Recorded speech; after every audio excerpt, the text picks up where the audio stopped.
സാന്നിധ്യവും സഹായവും ഞങ്ങളുടെ കൂടെയുള്ള കൃപയ്ക്കായി സ്തോത്രം. അങ്ങയുടെ നല്ല ആത്മാവിനാൽ ഞങ്ങൾ മൂടിയാട്ടെ.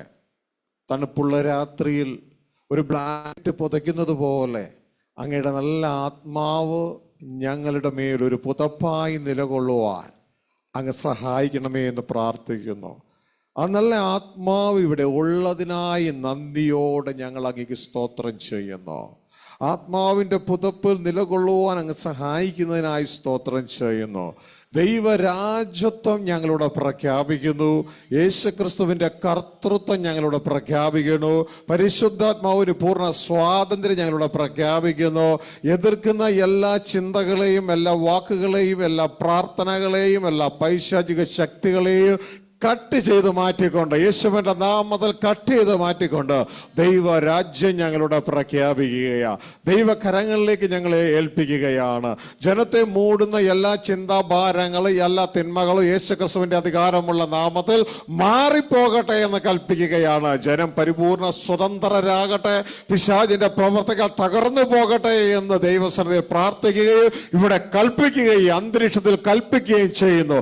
തുറന്ന സ്വർഗം ഇവിടെ പ്രഖ്യാപിക്കുന്നു. ദൈവത്തിന്റെ സാന്നിധ്യം ഈ ദേശത്തെ മൂടട്ടെ. ദൈവത്തിന്റെ സാന്നിധ്യം ഈ മക്കളെ മൂടട്ടെ. ഇവിടുത്തെ എല്ലാ പൈശാചിക പ്രവർത്തികളും യേശുവിന്റെ അധികാരമുള്ള നാമത്തിൽ തകർന്നു മാറ്റപ്പെടുവാനായിട്ട് ഇടയാകട്ടെ. ദൈവത്തിന്റെ സാന്നിധ്യം ഒഴുകട്ടെ. തുറന്ന സ്വർഗം പ്രഖ്യാപിക്കപ്പെടുന്നു. തുറന്ന സ്വർഗം ഇവിടെ പ്രഖ്യാപിക്കുകയാണ്. ദൈവത്തിന്റെ ശക്തി ഒഴുകട്ടെ. ദൈവജന ശക്തിപ്പെടട്ടെ. എല്ലാ തണുവിന്റെ അന്തരീക്ഷവും മാറി ദൈവാത്മാവിന്റെ തേജസ്സിന് ഓരോ വ്യക്തികളും മൂടപ്പെടട്ടെ. വിശ്വസിക്കുന്നവന്റെ ഉള്ളത്തിൽ നിന്ന് ഒഴുകുന്ന ജീവജല നദി ഓരോ വ്യക്തികളുടെ ഉള്ളത്തിൽ നിന്ന് പുറത്തേക്ക് ഒഴുകട്ടെ. അതിന് തടസ്സമായിട്ടുള്ള എല്ലാ മാനുഷിക ചിന്തകളെയും, പാപചിന്തകളെയും, ജഡത്തിന്റെ ചിന്തകളെയും, ലോക ചിന്തകളെയും ശാസിക്കുകയാ, വിട്ടുമാറാൻ കൽപ്പിക്കുകയാ, ദൈവകരങ്ങളിലേക്ക് ഏൽപ്പിക്കുന്നു. ദൈവത്തിന്റെ അതിമഹത്തായ പ്രവർത്തനത്തിനായി നന്ദി കർത്താവേ. അകത്തും പുറത്തും അങ്ങയുടെ അഭിഷേകം തന്ന് ഞങ്ങളെ നിലനിർത്തിയിരിക്കുകയായി സ്തോത്രം ചെയ്യുന്നു. ഞാൻ എന്റെ രാജ്യത്തെ, ഞാൻ എന്റെ സഭയെ പണിയോ, പാതാള ഗോപുരങ്ങൾ അതിനെ ജയിക്കത്തില്ല എന്ന് പറഞ്ഞ യേശുക്രിസ്തുവിന്റെ നാമത്തിൽ യേശു പണിയുന്നു. സ്വർഗീയ പിതാവ് പണിയുന്നു. ഞങ്ങൾ കൂടെ പണിയുന്നു. ദൈവമേ, നന്ദിയോടെ സ്തോത്ര. സർവമഹത്വം അങ്ങ് യേശുവിൻ നാമത്തിൽ തന്നെ. ആമേൻ, ആമേൻ, ആമേൻ. ദൈവം സഹായിക്കട്ടെ, കൂട്ടായിരിക്കട്ടെ. Oh lord, I love you, give you glory. പ്രാർത്ഥനയോടെ ഇരിക്കാം. Thank you father. Thank U.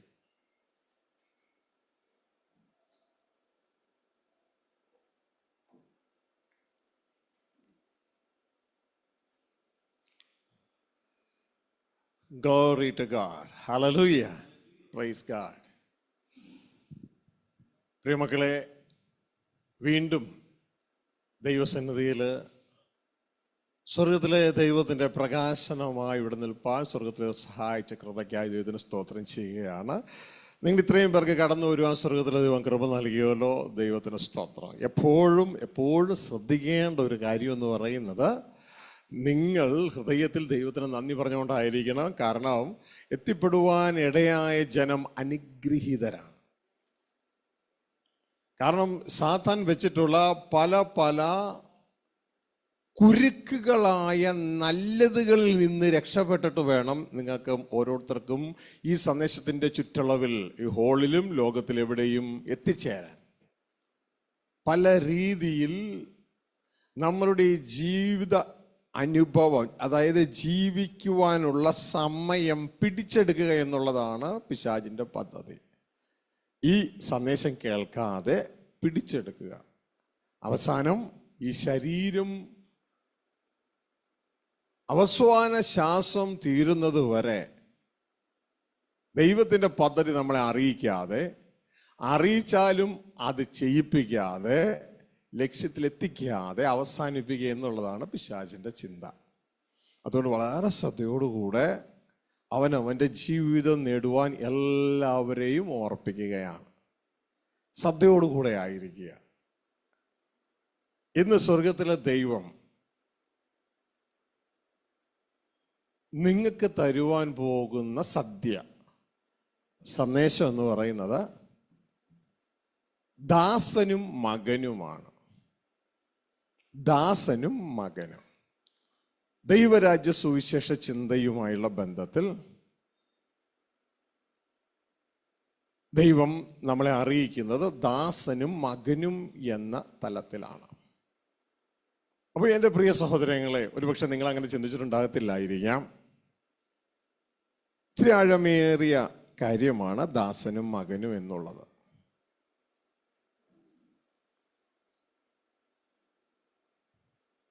എന്നാൽ അപ്പോൾ തന്നെ അത് സംസാരിക്കുന്നതിന് മുമ്പ് ഈ മീറ്റിങ്ങിൽ ഓൺലൈനിലായിട്ടോ ഹാളിലായിട്ടോ ആദ്യമായിട്ട് പങ്കെടുക്കുന്ന വ്യക്തികളോട് ഒരു കാര്യം പറയാൻ ഓർപ്പിക്കുകയാണ്. നിങ്ങളോട് സംസാരിക്കുന്ന എൻ്റെ ജഡത്തിലുള്ള പേര് ഷാജി ജോസഫ് എന്നാണ്. ആദ്യമായിട്ട് കാണുന്നവരോടാണ്. ഇവിടെ നിങ്ങളോട് അറിയിക്കുന്ന സന്ദേശം എന്ന് പറയുന്നത് യേശുക്രിസ്തു പ്രസംഗിച്ച അതേ സുവിശേഷമാണ്, ദൈവരാജ്യ സുവിശേഷം. ആ സുവിശേഷത്തിൽ പ്രാരംഭ സെക്ഷനാണ് രക്ഷയുടെ സന്ദേശം. അപ്പൊ ഇത് അറിയിച്ചുകൊണ്ട് നമുക്ക്, അതായത് പുതിയതായിട്ട് കേൾക്കുന്നവരെയും കൂടി ചേർത്ത് പിടിച്ച് നമുക്ക് ദാസനും മകനും എന്നുള്ള ആ സന്ദേശത്തിലേക്ക് നമുക്ക് പ്രവേശിക്കാം. അപ്പൊ ഇവിടെ സംസാരിക്കുന്ന എല്ലാ കാര്യങ്ങളും ഒരു ഡിനോമിനേഷൻ്റെ ഉള്ളിൽപ്പെട്ട സംഭവങ്ങളല്ല, ഒരു മതത്തിൻ്റെ ഉള്ളിൽപ്പെട്ട സംഭവങ്ങളല്ല. പകരം ഒരു വ്യക്തിയെ ദൈവപുത്രനായ ക്രിസ്തുവിൽ തികഞ്ഞവനാക്കിയിട്ട്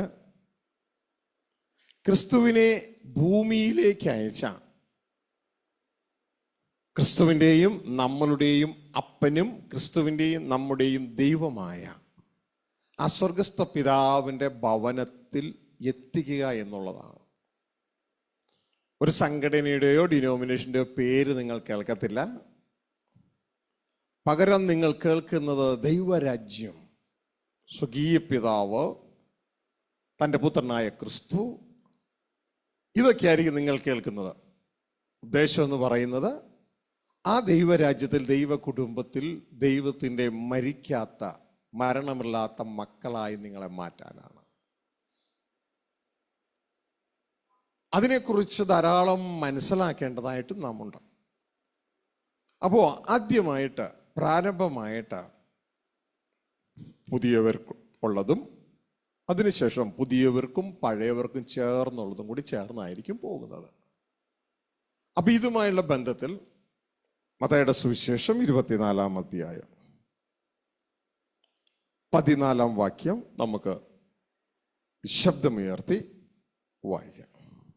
രാജ്യത്തിന്റെ ഈ സുവിശേഷം സകല ജാതികൾക്കും സാക്ഷ്യമായി ഭൂലോകത്തിലൊക്കെയും പ്രസംഗിക്കപ്പെടും, അപ്പോൾ അവസാനം വരും. ശ്രദ്ധിക്കുക, രാജ്യത്തിൻ്റെ ഈ സുവിശേഷം യഥാർത്ഥത്തിൽ രാജ്യം എന്നല്ല, രാജ്യത്വമാണ്, കിങ്ഡമാണ്, ഗോസ്പൽ ഓഫ് ദ കിങ്ഡം. ഈ സുവിശേഷം സകല ജാതികൾക്കും എല്ലാ രാഷ്ട്രങ്ങൾക്കും സാക്ഷ്യമായി ലോകത്തിലെല്ലായിടവും പ്രസംഗിക്കപ്പെടും, അപ്പോഴവസാനം വരും. ഇനി വേറൊരു വചനം കൂടി വായിക്കാം. യോഹന്നാൻ 8:35. നമ്മളുടെ മെസ്സേജിന്റെ സബ് ടൈറ്റിലാണ് ദാസനും മകനും. ഹല്ലേലൂയ. മെയിൻ ടൈറ്റിൽ എപ്പോഴും ദൈവരാജ്യം തന്നെയാണ്, സബ് ടൈറ്റിലാണ്. എന്നാൽ സബ് ടൈറ്റിൽ വേണം മോളിൽ കൊടുക്കാൻ, താഴെ കൊടുക്കണം. വായിച്ചാട്ടെ. ദാസൻ എന്നേക്കും വീട്ടിൽ വസിക്കുന്നില്ല, പുത്രനോ എന്നേക്കും വസിക്കുന്നു. ശ്രദ്ധിച്ചാട്ടെ, ദാസൻ എന്നേക്കും വീട്ടിൽ വസിക്കുന്നില്ല, പുത്രനോ എന്നേക്കും വീട്ടിൽ വസിക്കുന്നു. അപ്പോൾ വളരെ ശ്രദ്ധയോടുകൂടി വളരെ പ്രാധാന്യമേറിയൊരു വാക്യമാണിത്. എന്നാൽ ഇതിലേക്ക് കടന്നു വരുന്നതിന് മുമ്പ് നമ്മൾ ആദ്യം വായിച്ച വാക്യത്തിൽ നിന്നിട്ട് തുടക്കക്കാരെയും കൂടി കൂട്ടിക്കൊണ്ട് നമുക്ക് ഒരുമിച്ച് യാത്ര പോകാം. ശ്രദ്ധിക്കുക, ഈ വചനം കേൾക്കുമ്പോൾ, വചനം നിങ്ങളുടെ ജീവിതത്തിൽ ആശ്രയിച്ച് ഏറ്റെടുത്താൽ പ്രിയ സഹോദരങ്ങളെ, നിങ്ങളുടെ ജീവിതത്തിൽ ആത്മാവിനും ദേഹിക്കും ശരീരത്തിനും സാമൂഹ്യ ജീവിതത്തിനും എല്ലായിടത്തും വേണ്ട മാറ്റങ്ങൾ, നമ്മൾ പറയുന്നത് വിടുതൽ, മാറ്റങ്ങൾ സംഭവിക്കും. പക്ഷെ മരുന്ന് കഴിക്കുന്നതിനനുസരിച്ചിട്ടാണ് രോഗിക്ക് സൗഖ്യം വരുന്നത് എന്നതുപോലെ ഇത് കേട്ടിട്ട് പോയി, എനിക്കറിയാം, ഞാൻ നേരത്തെ കേട്ടിട്ടുള്ളതല്ലേ പാസ്റ്ററെ എന്നൊക്കെ പറഞ്ഞിട്ട് ഒരു കാര്യമില്ല. ഇത് നമ്മൾ കഴിച്ചെങ്കിൽ മാത്രമേ നമ്മുടെ ജീവിതത്തിന് മാറ്റം വരികയുള്ളൂ. അതുകൊണ്ട് ശ്രദ്ധയോടെ ദൈവവചനം കഴിക്കുക. കഴിച്ചാൽ അതിൻ്റെ പ്രവൃത്തി നമ്മുടെ ജീവിതത്തിൽ നടക്കും, നമ്മുടെ ജീവിതത്തിൽ മാറ്റം ഉണ്ടാകും. മനുഷ്യ മക്കളായ നാം ദൈവമക്കളായി മാറും.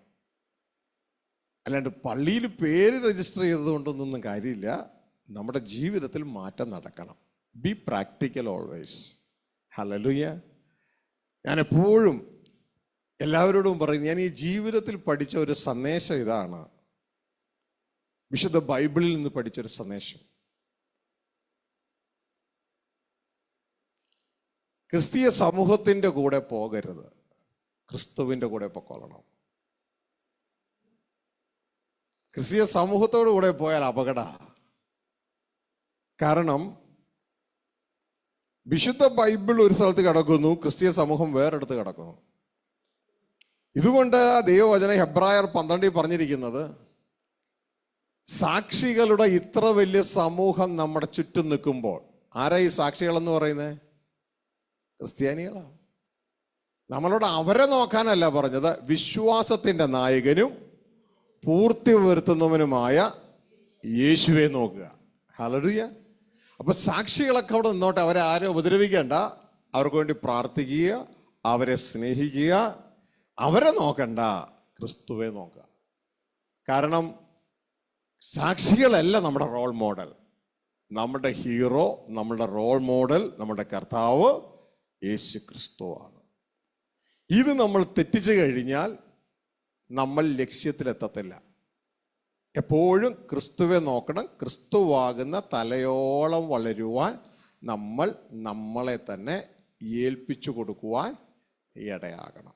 അപ്പൊ ശ്രദ്ധിക്കുക, ഇവിടെ എന്ത് പറയുന്ന കാര്യങ്ങളിൽ എന്തെങ്കിലും വിശുദ്ധ ബൈബിളിലെ വചനപ്രകാരം അല്ല എങ്കിൽ നിങ്ങൾക്ക് എന്നെ ചോദ്യം ചെയ്യാവുന്നതാണ്. ഹല്ലേലൂയ. ഏതെങ്കിലും ദേവദാസ് നിങ്ങളെ അനുവദിക്കുമോ? അതിനെ ഞാൻ അനുവദിക്കുന്നു. പക്ഷെ ഇതുവരെ ഒരു ദേവദാസനോ ഒരു വ്യക്തിയോ വന്നിട്ടില്ലെന്നുള്ളതാണ്. പകരം അവരെന്തെങ്കിലും പറഞ്ഞിട്ടുണ്ടെങ്കിൽ കമൻസ് എഴുതും അവരുടെ ഡിനോമിനേഷൻ പ്രകാരം. അതിനൊന്നും ഞാൻ ഉത്തരവാദിയല്ല. ഞാൻ ഒരു ഡിനോമിനേഷൻ്റെ ഉള്ളിലുമുള്ള ആളല്ല. പകരം സ്വർഗത്തിലെ ദൈവത്തിൻ്റെ ക്രിസ്തുവിനുള്ള അംബാസിഡറാണ് ഭൂമിയിൽ. അപ്പൻ്റെ ചിന്തകൾ ഭൂമിയിൽ അറിയിക്കുക എന്നുള്ളതാണ് ക്രിസ്തുവിൻ്റെയും എൻ്റെയൊക്കെ ഡ്യൂട്ടി. ഒരു അംബാസിഡർ ഡ്യൂട്ടി എന്ന് പറഞ്ഞാൽ, ഇപ്പോൾ അമേരിക്കൻ അംബാസിഡർ ഇന്ത്യയിലുണ്ട്. ഇന്ത്യക്കാരുടെ താല്പര്യം സംരക്ഷിക്കാനല്ല പുള്ളി ഇവിടെ വന്നേക്കണേ. പുള്ളീനെ ഇവിടെ അയച്ചേക്കണത് അമേരിക്കൻ ഗവൺമെന്റിന്റെ ഇഷ്ടങ്ങൾ എന്തൊക്കെയാണോ അത് ഇവിടെ പറഞ്ഞ് ഇവിടെയുള്ള അമേരിക്കൻസിന് അവരുടേതായ റൈറ്റ്സ് ഒക്കെ നടപ്പിലാക്കി കൊടുക്കുക എന്നുള്ളതാണ്. ഇതേപോലെ ഇവിടെയുള്ള ദൈവമക്കൾക്ക് സ്വർഗത്തിലെ ദൈവം ആഗ്രഹിക്കുന്ന കാര്യങ്ങൾ അറിയിച്ച് ആ കാര്യങ്ങൾ നടപ്പിലാക്കി എടുക്കുക എന്നുള്ളതാണ് സ്വർഗത്തിൻ്റെ അല്ലെങ്കിൽ ക്രിസ്തുവിൻ്റെ അംബാസിഡേഴ്സിൻ്റെ ഉദ്ദേശം. അവരുടെ പണി അതാണ്. അപ്പം എൻ്റെയും പണി അതാണ്.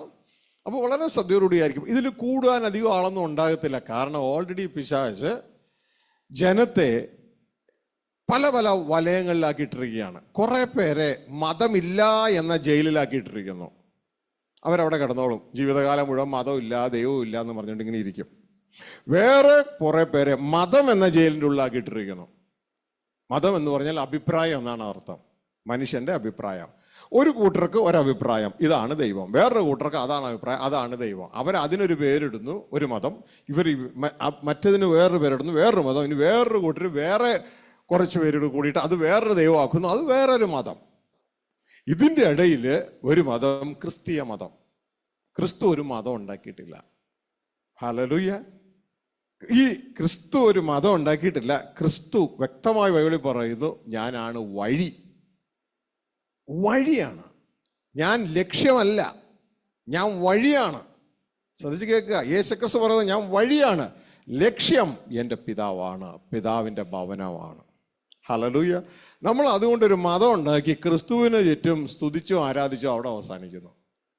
ഹല്ലേലൂയ. ക്രിസ്ത്യാനികളുടെ കാര്യം പറഞ്ഞേ. ഹല്ലേലൂയ. അപ്പോൾ എൻ്റെ പ്രിയ സഹോദരങ്ങളെ, നമ്മൾ ആ ഒരു തലത്തിൽ അവസാനിക്കരുത്. അപ്പോൾ ഒരു കൂട്ടരെ ആ ജയിലിൽ ഇട്ടിരിക്കുന്നു. അപ്പം നമ്മൾ വിചാരിക്കും ഈ കൂട്ടരായിരിക്കുമ്പോൾ സ്വർഗ്ഗരാജ്യത്തിൽ പോണേന്ന്. പക്ഷെ അവസാനം ക്രിസ്തുവെ നമ്മൾ നോക്കുമ്പോൾ ഈ കൂട്ടരെ കർത്താവ് അവസാനം ഗെറ്റ് ഔട്ട് അടിക്കുന്നതായിട്ടാണ് കാണുന്നത്. ഇവർ യേശുവിനെ കർത്താവായി സ്വീകരിച്ചു. റോമലേഖനം 10:9-10 പ്രകാരം യേശുവിനെ കർത്താവായി സ്വീകരിച്ചു. ഗ്രേറ്റ് കമ്മീഷൻ എന്ന നിലയിൽ യേശു ക്രിസ്തുവിന് വേണ്ടി പോയി സുവിശേഷം അറിയിച്ചു, രോഗികളെ സൗഖ്യമാക്കി, ഭൂതങ്ങളെ പുറത്താക്കി പ്രവചിച്ചു. ഇതെല്ലാം കഴിഞ്ഞു. ഇതെല്ലാം കഴിഞ്ഞ കൂട്ടരോട് മത്തായി 7:21-22-23 ന്യായവിധി ദിവസം യേശു ക്രിസ്തു പറയാണ്, പ്രവചനം, യേശുവിന്റെ പ്രവചനം യേശു പറയാണ്, എന്നെ കർത്താവേ കർത്താവേ എന്ന് പറഞ്ഞുകൊണ്ടൊന്നും സ്വർഗ്ഗരാജ്യം കയറില്ല. അപ്പൊ നമ്മൾ ആകപ്പാടെ പറഞ്ഞത് യേശുവിനെ കർത്താവായി സ്വീകരിച്ചു. യേശു വ്യക്തതയോടെ പറഞ്ഞു, എൻ്റെ പിതാവിന്റെ ഇഷ്ടം ചെയ്യുന്നവനെ സ്വർഗ്ഗരാജ്യത്തിൽ കയറത്തുള്ളൂ. പിന്നെ സുവിശേഷം അറിയിച്ചവരടക്കം പറഞ്ഞു, അവര് പറഞ്ഞു, ഞങ്ങൾ നിന്റെ നാമത്തിൽ രോഗികളെ സൗഖ്യമാക്കി ഭൂതങ്ങളെ പുറത്താക്കി പ്രവചിച്ചു. യേശു പറഞ്ഞു, ഗെറ്റ് ഔട്ട്, ഞാൻ ഒരു കാൽ നിങ്ങളെ അറിഞ്ഞിട്ടില്ല. അറിയുന്നില്ലെന്നല്ല പറഞ്ഞ, അറിഞ്ഞിട്ടില്ല. Past tense, I never knew you. അപ്പോൾ ഈ കൂട്ടരും അവിടെ കയറണില്ല. ഹല്ലേലൂയ. അപ്പോൾ എൻ്റെ പ്രിയ സഹോദരങ്ങളെ, യേശു വ്യക്തതയോടെ പറയാണ്, എൻ്റെ പിതാവിൻ്റെ ഇഷ്ടം ചെയ്യുന്നവരെ അവിടെ കയറുന്നുള്ളൂ. അപ്പോൾ ബുദ്ധിയുള്ളവരാണ് നമ്മളെങ്കിൽ എന്ത് ചെയ്യും? ഇപ്പം നിങ്ങൾ കുറേ പേര്, നിങ്ങൾക്ക് അറിഞ്ഞൂടാ, നിങ്ങൾ മെഡിക്കൽ കോളേജിൽ പഠിക്കാൻ വേണ്ടി ചെന്നു, കുറേ ചേരി വന്നു, നിങ്ങൾ ഇടിച്ച് കയറി. അപ്പോൾ അവസാനം കയറിയപ്പോൾ അവർ ചോദിച്ചു, എൻട്രൻസ് പാസ്സായതിൻ്റെ പേപ്പർ എന്ത് ചെയ്യും? അപ്പോൾ ചോദിക്കും, എൻട്രൻസോ? എന്ത് എൻട്രൻസ്? ഞങ്ങൾ പഠിക്കാൻ വന്നതല്ലേ. അപ്പോൾ അവർ പറയും, മെഡിക്കൽ കോളേജിൽ പഠിക്കാൻ കയറണമെങ്കിൽ എൻട്രൻസ് പാസ്സാണ്. അപ്പം ഇത് കേട്ടാൽ ബുദ്ധിയുള്ള ആളാണ് എന്ത് ചെയ്യും? ബുദ്ധിയുള്ളവരാണെങ്കിൽ എന്നാ ചെയ്യും? എൻട്രൻസിന് പഠിക്കാൻ പോകും അല്ലേ? ഒരു വർഷം കളഞ്ഞിട്ടായാലും കുഴപ്പമില്ല, എൻട്രൻസിന് പഠിക്കാൻ പോകും. എന്നാൽ ബുദ്ധിയില്ലാത്തവരാണെങ്കിലോ ഇത് കേട്ടിട്ട് അതേപോലെ തന്നെ എനിക്ക് ഒരു പഠിക്കാനും പോകില്ല. യേശു വ്യക്തതയോടെ പറയുന്നു, എന്നെ കർത്താവേ കർത്താവ് എന്ന് പറഞ്ഞുകൊണ്ടൊന്നും സ്വർഗ്ഗരാജ്യത്തിൽ കേറില്ല. എൻ്റെ പിതാവിൻ്റെ ഇഷ്ടം ചെയ്യുന്നവരെ സ്വർഗ്ഗരാജ്യത്തിൽ പ്രവേശിക്കുന്നു. യേശു പറഞ്ഞാൽ യേശു നുണ പറയുമോ? നമ്മൾ ജഡ്ജ് ചെയ്യാൻ പോകുന്ന ജഡ്ജിയാ പറയുന്നത്, എൻ്റെ പിതാവിൻ്റെ ഇഷ്ടം ചെയ്യുന്നവരെ സ്വർഗ്ഗരാജ്യത്തിൽ പ്രവേശിക്കൂ.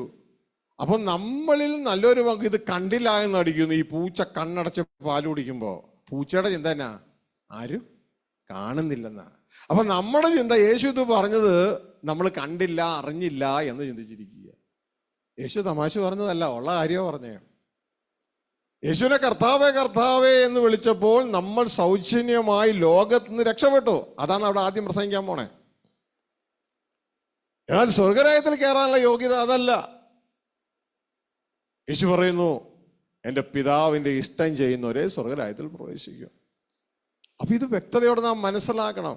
കുറച്ച് ദിവസങ്ങളെ നമ്മളിവിടെ ഉള്ളൂ. രാജാവായാലും മന്ത്രിയായാലും MP ആയാലും MLA ആയാലും ഓട്ടോറിക്ഷ ഓടിക്കുന്ന ആളായാലും കൂലിപ്പണിക്കാരനായാലും ആരായാലും ഒരു അല്പ ദിവസം ഇവിടെ ഉള്ളൂ. കുറച്ച് ഔൺസ് ഓക്സിജനെ നമുക്ക് അനുവദിച്ചിട്ടുള്ളൂ. ഇതിൻ്റെ ഉള്ളിൽ ദൈവഇഷ്ടം എന്നാന്ന് മനസ്സിലാക്കുകയും അത് ചെയ്യുകയും ചെയ്താൽ നമ്മുടെ ജീവിതം ധന്യമായി. അല്ല എങ്കിൽ നമ്മളുടെ ജീവിതം അപകടത്തിലാണ്. നമ്മുടെ ജീവിതത്തിൽ നമ്മളെ വിളിച്ചിരിക്കുന്നത് ദാസനാകാനല്ല, മകനാകാനാണ്. നാം വായിച്ച രണ്ടാമത്തെ കീവേഡിൽ പറയുന്നത്, ദാസൻ എന്നേക്കും വീട്ടിൽ വസിക്കത്തില്ല, കുറച്ച് നാളെ പറ്റുള്ളൂ. മകനോ എന്നേക്കും വസിക്കും. അങ്ങോട്ടേക്ക് നാം വരുന്നതിന് മുമ്പ് എൻ്റെ പ്രിയ കുഞ്ഞുങ്ങളെ, ഈ ജയിലിൽ നിന്നെല്ലാം മാറിയിട്ട്, മതമില്ല ദൈവമില്ല എന്ന് പറയുന്ന ജയില്, പിന്നെ മതത്തിൻ്റെ ജയില്, അതിൻ്റെ ഉള്ളിൽ കുറേ മതങ്ങളുടെ ജയില്, അതിൻ്റെ ഉള്ളിൽ ഇതാ ഏറ്റവും ശ്രേഷ്ഠ മാർഗമായ ക്രിസ്തുവിൻ്റെ മാർഗത്തെ ക്രിസ്തു മതമാക്കി മാറ്റി, അത് വേറൊരു ജയില്.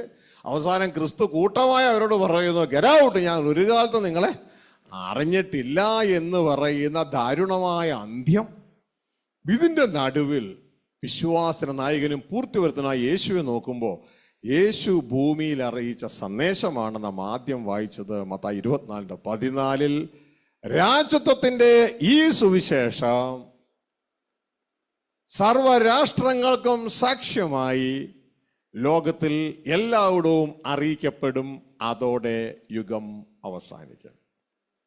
24:14 വായിച്ചേ. രാജത്വത്തിന്റെ ഈ സുവിശേഷം സകല രാഷ്ട്രങ്ങൾക്കും സാക്ഷ്യമായി ഭൂലോകത്തിലൊക്കെയും പ്രസംഗിക്കപ്പെടും. അപ്പോൾ അവസാനം വരും. അപ്പോൾ അവസാനം വരും മീൻസ് ദൈവത്തിന്റെ ചിന്തയിലെ ഒരു കോഴ്സ് പൂർത്തിയാവുകയാണ്. സിലബസ് കൊടുത്ത് പൂർത്തിയാകുകയാണ്. അപ്പൊ എന്താണ് ഈ രാജത്വത്തിന്റെ സുവിശേഷം? ആരാണിത് പ്രസംഗിച്ചത്? എന്താണ് ഇതിന്റെ പ്രാരംഭ സ്റ്റെപ്പ്? ഇതാദ്യം പറഞ്ഞുകൊണ്ട് നമുക്ക് മുന്നോട്ടേക്ക് പോകാം.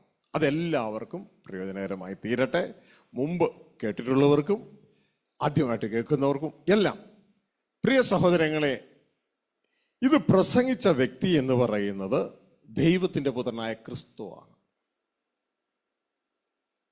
സ്വർഗസ്ഥ പിതാവാണ് ഇത് പ്രസംഗിക്കാൻ വേണ്ടി ക്രിസ്തുവിനെ അയച്ചത്. രാജത്വ സുവിശേഷത്തിന്റെ സന്ദേശം എന്ന് പറയുന്നത് ദൈവം കുടുംബനാഥനായി, അല്ല എങ്കിൽ ദൈവത്തിന്റെ പരമാധികാരത്തിന്റെ കീഴിൽ നമ്മളെ എല്ലാവരെയും ദൈവ കുടുംബമാകുവാൻ ക്രിസ്തുവിലൂടെ നമ്മളെ ക്ഷണിക്കുകയാണ്. ദൈവ മക്കളാകാൻ ക്രിസ്തുവിലൂടെ നമ്മളെ ക്ഷണിക്കുകയാണ്. ദൈവ കുടുംബത്തിലേക്ക്, ദൈവത്തോട് ഒരുമിച്ച് താമസിക്കാൻ. ഇതാണ് യഥാർത്ഥത്തിൽ സുവിശേഷം. ആര് പ്രസംഗിച്ചത്? യേശു ക്രിസ്തു പ്രസംഗിച്ചത്. സുവിശേഷം ഒന്നേ ഉള്ളൂ, പല പേരുകളിൽ അറിയപ്പെടുന്നേ ഉള്ളൂ. സുവിശേഷത്തിന്റെ ഉള്ളിൽ ധാരാളം സുവിശേഷങ്ങളുണ്ട്. നല്ല വിശേഷം, സുവിശേഷം എന്ന് വെച്ചാൽ നല്ല വിശേഷം. യേശു ക്രിസ്തു 3.5 വർഷം പ്രസംഗിച്ച സുവിശേഷത്തിന്റെ പേരാണ് രാജത്വത്തിന്റെ അല്ലെങ്കിൽ രാജ്യത്തിന്റെ സുവിശേഷം.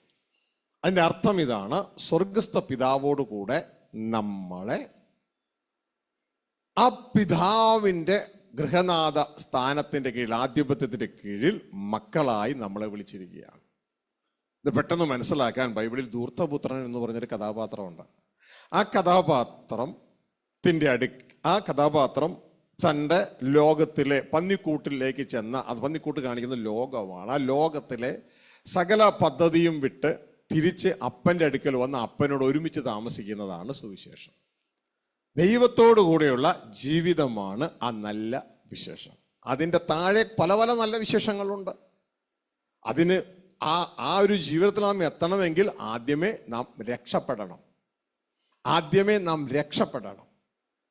രക്ഷപ്പെടുക എന്നതുപോലും മനുഷ്യർക്ക് ഇന്ന് ഒരറിവില്ല. രക്ഷപ്പെടേണ്ട ആവശ്യകതയുണ്ട്.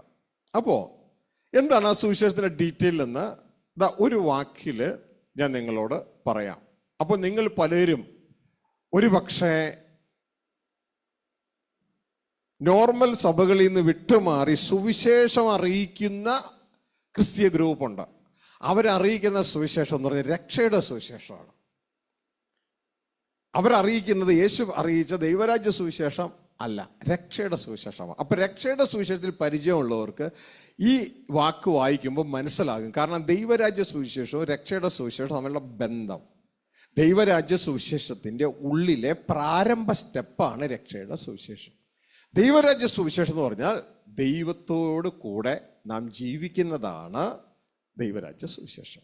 ദൈവത്തിന്റെ പരമാധികാരത്തിന്റെ കീഴിൽ അതൊരു കുടുംബമാണ്, അത് യൂണിവേഴ്സിലെ ഏറ്റവും വലിയ കിങ്ഡമാണ്. എന്നാൽ രക്ഷയുടെ സുവിശേഷം എന്ന് പറയുന്നത് അതിലേക്ക് കയറാനുള്ള ഇനീഷ്യൽ സ്റ്റെപ്പാണ്. കാരണം ഞാനും നിങ്ങളും മറ്റൊരു കേസിൽ കുടുങ്ങിക്കിടക്കുക, അതിൽ നിന്ന് നമ്മൾ രക്ഷിച്ചെടുത്തിട്ട് വേണം ഈ കുടുംബത്തിലേക്ക് കൊണ്ടുവരുവാനായിട്ട്. അപ്പൊ അതിന് നിങ്ങൾക്ക് പെട്ടെന്ന് മനസ്സിലാകാൻ ഒരു വാക്യം വായിക്കാം. ഇത് രണ്ടും കൂടി മിക്സ് ആയിട്ടുള്ള ഒരു വാക്യം. 1 Thessalonians chapter 5 verse 9 and 10. Hallelujah. തെസ്സലോനിക്കർക്ക് എഴുതിയ 1-ാം ലേഖനം 5-ാം അധ്യായം 9-10 വാക്യത്തിൽ ഈ രണ്ട് കാര്യം ഒരുമിച്ച് എഴുതിയിട്ടുണ്ട്. വായിക്കേ. ദൈവം നമ്മെ കോപത്തിനല്ല, നാം ഉണർന്നിരുന്നാലും ഉറങ്ങിയാലും തന്നോടുകൂടെ ജീവിക്കേണ്ടതിന് നമുക്ക് വേണ്ടി മരിച്ച നമ്മുടെ കർത്താവായ യേശുക്രിസ്തു മൂലം രക്ഷയെ പ്രാപിപ്പാനത്രേ നിയമിച്ചിരിക്കുന്നത്. ശ്രദ്ധിച്ച് കേൾക്കുക മക്കളെ. ഇവിടെ എഴുതിയിരിക്കുകയാണ്, ദൈവം നമ്മളെ നിയമിച്ചിരിക്കുന്നു. ദൈവം നമ്മളെ നിയമിച്ചിരിക്കുന്നു. ഒന്ന് പറഞ്ഞേ, ദൈവം എന്നെ നിയമിച്ചിരിക്കുന്നു. അപ്പൊ എന്തിനാ നിയമിച്ചെന്ന് എഴുതിയിട്ടുണ്ട്. അവിടെ എഴുതിയിരിക്കുന്നത് ദൈവം നമ്മെ കോപത്തിനല്ല, അടിക്കാൻ വേണ്ടിയല്ല നിയമിച്ചേക്കണേ, ശിക്ഷയ്ക്ക് വേണ്ടിയല്ല നിയമിച്ചേക്കണേ. പിന്നെ നാം ഉണർന്നിരുന്നാലും ഉറങ്ങിയാലും, ശ്രദ്ധിച്ച് കേൾക്കുക, ഇതാണ് സുവിശേഷം. തന്നോടുകൂടെ ജീവിക്കേണ്ടതിന്, അതാണ് ദൈവത്തോടുകൂടെ ജീവിക്കുക. എന്തിനാ നിയമിച്ചേക്കണേ? ദൈവത്തോടുകൂടെ ജീവിക്കാനാണ് നമ്മളെ നിയമിച്ചേക്കണേ. പിടുത്തം കിട്ടിയ ഇതാണ് ദൈവരാജ്യ സുവിശേഷം. ദൈവത്തിൻ്റെ കർത്തൃത്വത്തിൻ്റെ കീഴിൽ, ആ കുടുംബനാഥ സ്ഥാനത്തിൻ്റെ കീഴിൽ നാം ദൈവത്തോടുകൂടെ ജീവിക്കണം. ഇതിനു വേണ്ടിയാണ് നമ്മളെ നിയമിച്ചിരിക്കുന്നത്. മനസ്സിലായോ? ഈ ഒരു കാര്യം മനസ്സിലായില്ല എങ്കിൽ ബാക്കിയെല്ലാം വെറുതെ ആയിപ്പോകും. ഇതാണ് ലക്ഷ്യം, ദൈവത്തോടുകൂടെ ജീവിക്കണം. ഇതിനേക്കാൾ വലിയ ഒരു സുവിശേഷം ഇല്ല. വിശേഷങ്ങളുടെ മുകളിലുള്ള വിശേഷമാണ് ഇത്. വേറെ രീതിയിൽ പറഞ്ഞാൽ, നിങ്ങൾക്ക് പല നല്ല വിശേഷങ്ങളും ഉണ്ടാകും. ആ നല്ല വിശേഷങ്ങളുടെയൊക്കെ മുകളിലുള്ള നല്ല വിശേഷമാണ് ഇത്, ദൈവത്തോട് കൂടെയുള്ള ജീവിതം. മനസ്സിലാവുന്നുണ്ടോ? ഹല്ലേലൂയ. നമ്മളെ നിയമിച്ചിരിക്കുന്നത് അതിനാണെന്നേ. ദൈവം നമ്മളെ നിയമിച്ചിരിക്കുന്നത് ദൈവത്തോട് കൂടെ ജീവിക്കാനാണ്. അപ്പൊ ഇതാണ് ദൈവരാജ്യ സുവിശേഷം. ഇനി നിങ്ങളിൽ പലരും അറിയുന്ന രക്ഷയുടെ സുവിശേഷം കേൾക്കണ്ടേ? ഈ ദൈവത്തോടു കൂടെ ജീവിക്കാൻ വേണ്ടി നമ്മളെ ഇപ്പോൾ നമ്മളായിരിക്കുന്ന കേസിൽ നിന്ന് സ്വതന്ത്രമാക്കി. ആര്? പിതാവിന്റെ കൽപ്പനയാൽ ദേവപുത്രനായ ക്രിസ്തു. ഇതാണ് രക്ഷയുടെ സുവിശേഷം. ഹല്ലേലൂയ. അതാണ് അതിന്റെ താഴെ എഴുതിയിരിക്കുന്നത്. ദൈവത്തോട് കൂടെ ജീവിക്കേണ്ടതിന് നമുക്ക് വേണ്ടി മരിച്ച നമ്മുടെ കർത്താവായ യേശു ക്രിസ്തു മൂലം രക്ഷയെ പ്രാപിപ്പാൻ അത്രയെ നിയമിച്ചത്. കേട്ടോ? കണ്ടോ? രണ്ടും ക്ലിയർ അല്ലേ നിങ്ങൾക്ക്? ഹല്ലേലൂയ. നാം ദൈവത്തോടുകൂടെ ജീവിക്കേണ്ടതിന്, അതാണ് ദൈവരാജ്യ സുവിശേഷം. ഹല്ലേലൂയ. അതിനു വേണ്ടി നാം ഇപ്പോഴായിരിക്കുന്ന കുരുക്കിൽ നിന്ന്, പാപക്കുരുക്കിൽ നിന്ന്, ലോക ജയിലിൽ നിന്ന്, ജഡ ജയിലിൽ നിന്ന് നമ്മെ രക്ഷിക്കേണ്ടതിന് ആര് മുഖാന്തരം? ദൈവത്തിന്റെ പുത്രനായ ക്രിസ്തു മുഖാന്തരം രക്ഷിക്കണം. അങ്ങനെ രക്ഷിച്ചു കഴിഞ്ഞിട്ട് വേണം ഈ ജനത്തെ ഒരുക്കിയെടുത്ത് ദൈവത്തോടു കൂടെ ജീവിക്കാൻ. ദൈവത്തോടു കൂടെ ജീവിക്കാൻ രക്ഷപ്പെട്ടിട്ട് മാത്രം കാര്യമില്ല. ദൈവത്തോടു കൂടെ ജീവിപ്പാൻ ഒരുക്കം ആവശ്യമാണ്. ആ ഒരുക്കത്തിന്റെ പേരാണ് താൻ വിശുദ്ധനായിരിക്കുന്നത് പോലെ നിങ്ങളും വിശുദ്ധരാകണം. പിടുത്തം കിട്ടിയ? ഹല്ലേലൂയ. അല്ലാണ്ട് കർത്താവേ എന്ന് വിളിച്ചത് കൊണ്ടൊന്നും ദൈവത്തോടുകൂടെ ജീവിക്കാൻ പറ്റില്ല. കർത്താവേ എന്ന് വിളിച്ചാൽ, യേശുവിനെ നാം കർത്താവ് രക്ഷകനായി സ്വീകരിച്ചാൽ ആദ്യ സ്റ്റെപ്പ് നടക്കും, സൗജന്യമായി രക്ഷിക്കപ്പെടും. പിടുത്തം കിട്ടിയോ? ഹല്ലേലൂയ. അപ്പോൾ എൻ്റെ പ്രിയ കുഞ്ഞുങ്ങളെ, ഈ ഒരു കാര്യം നിങ്ങൾ മനസ്സിലാക്കുക. എന്നാൽ ഇത് പറയുമ്പോൾ ജനങ്ങൾ കേൾക്കാൻ ഇല്ല. കാരണം ഓൾറെഡി ഉള്ള ജനങ്ങൾ ഈ ജയിലിൻ്റെ ഉള്ളിലാണ്. വളരെ കുറച്ച് പേർ മാത്രമേ വരികയുള്ളൂ. കാരണം ഓൾറെഡി താല്പര്യമുള്ള ജനങ്ങളെയെല്ലാം ഇതാ ക്രിസ്തീയ മതം അവരുടെ ജയിലിൽ കൊണ്ടിട്ട് കഴിഞ്ഞു. എന്നിട്ട് അവര് യേശുവിനെ കുറിച്ചുള്ള രക്ഷയുടെ വാക്കുകൾ പറഞ്ഞു, അവരവിടെ കിടക്കുകയാണ്. യേശുവിനെ കർത്താവ് എന്ന് പറഞ്ഞ് അവിടെ അവസാനിച്ചു.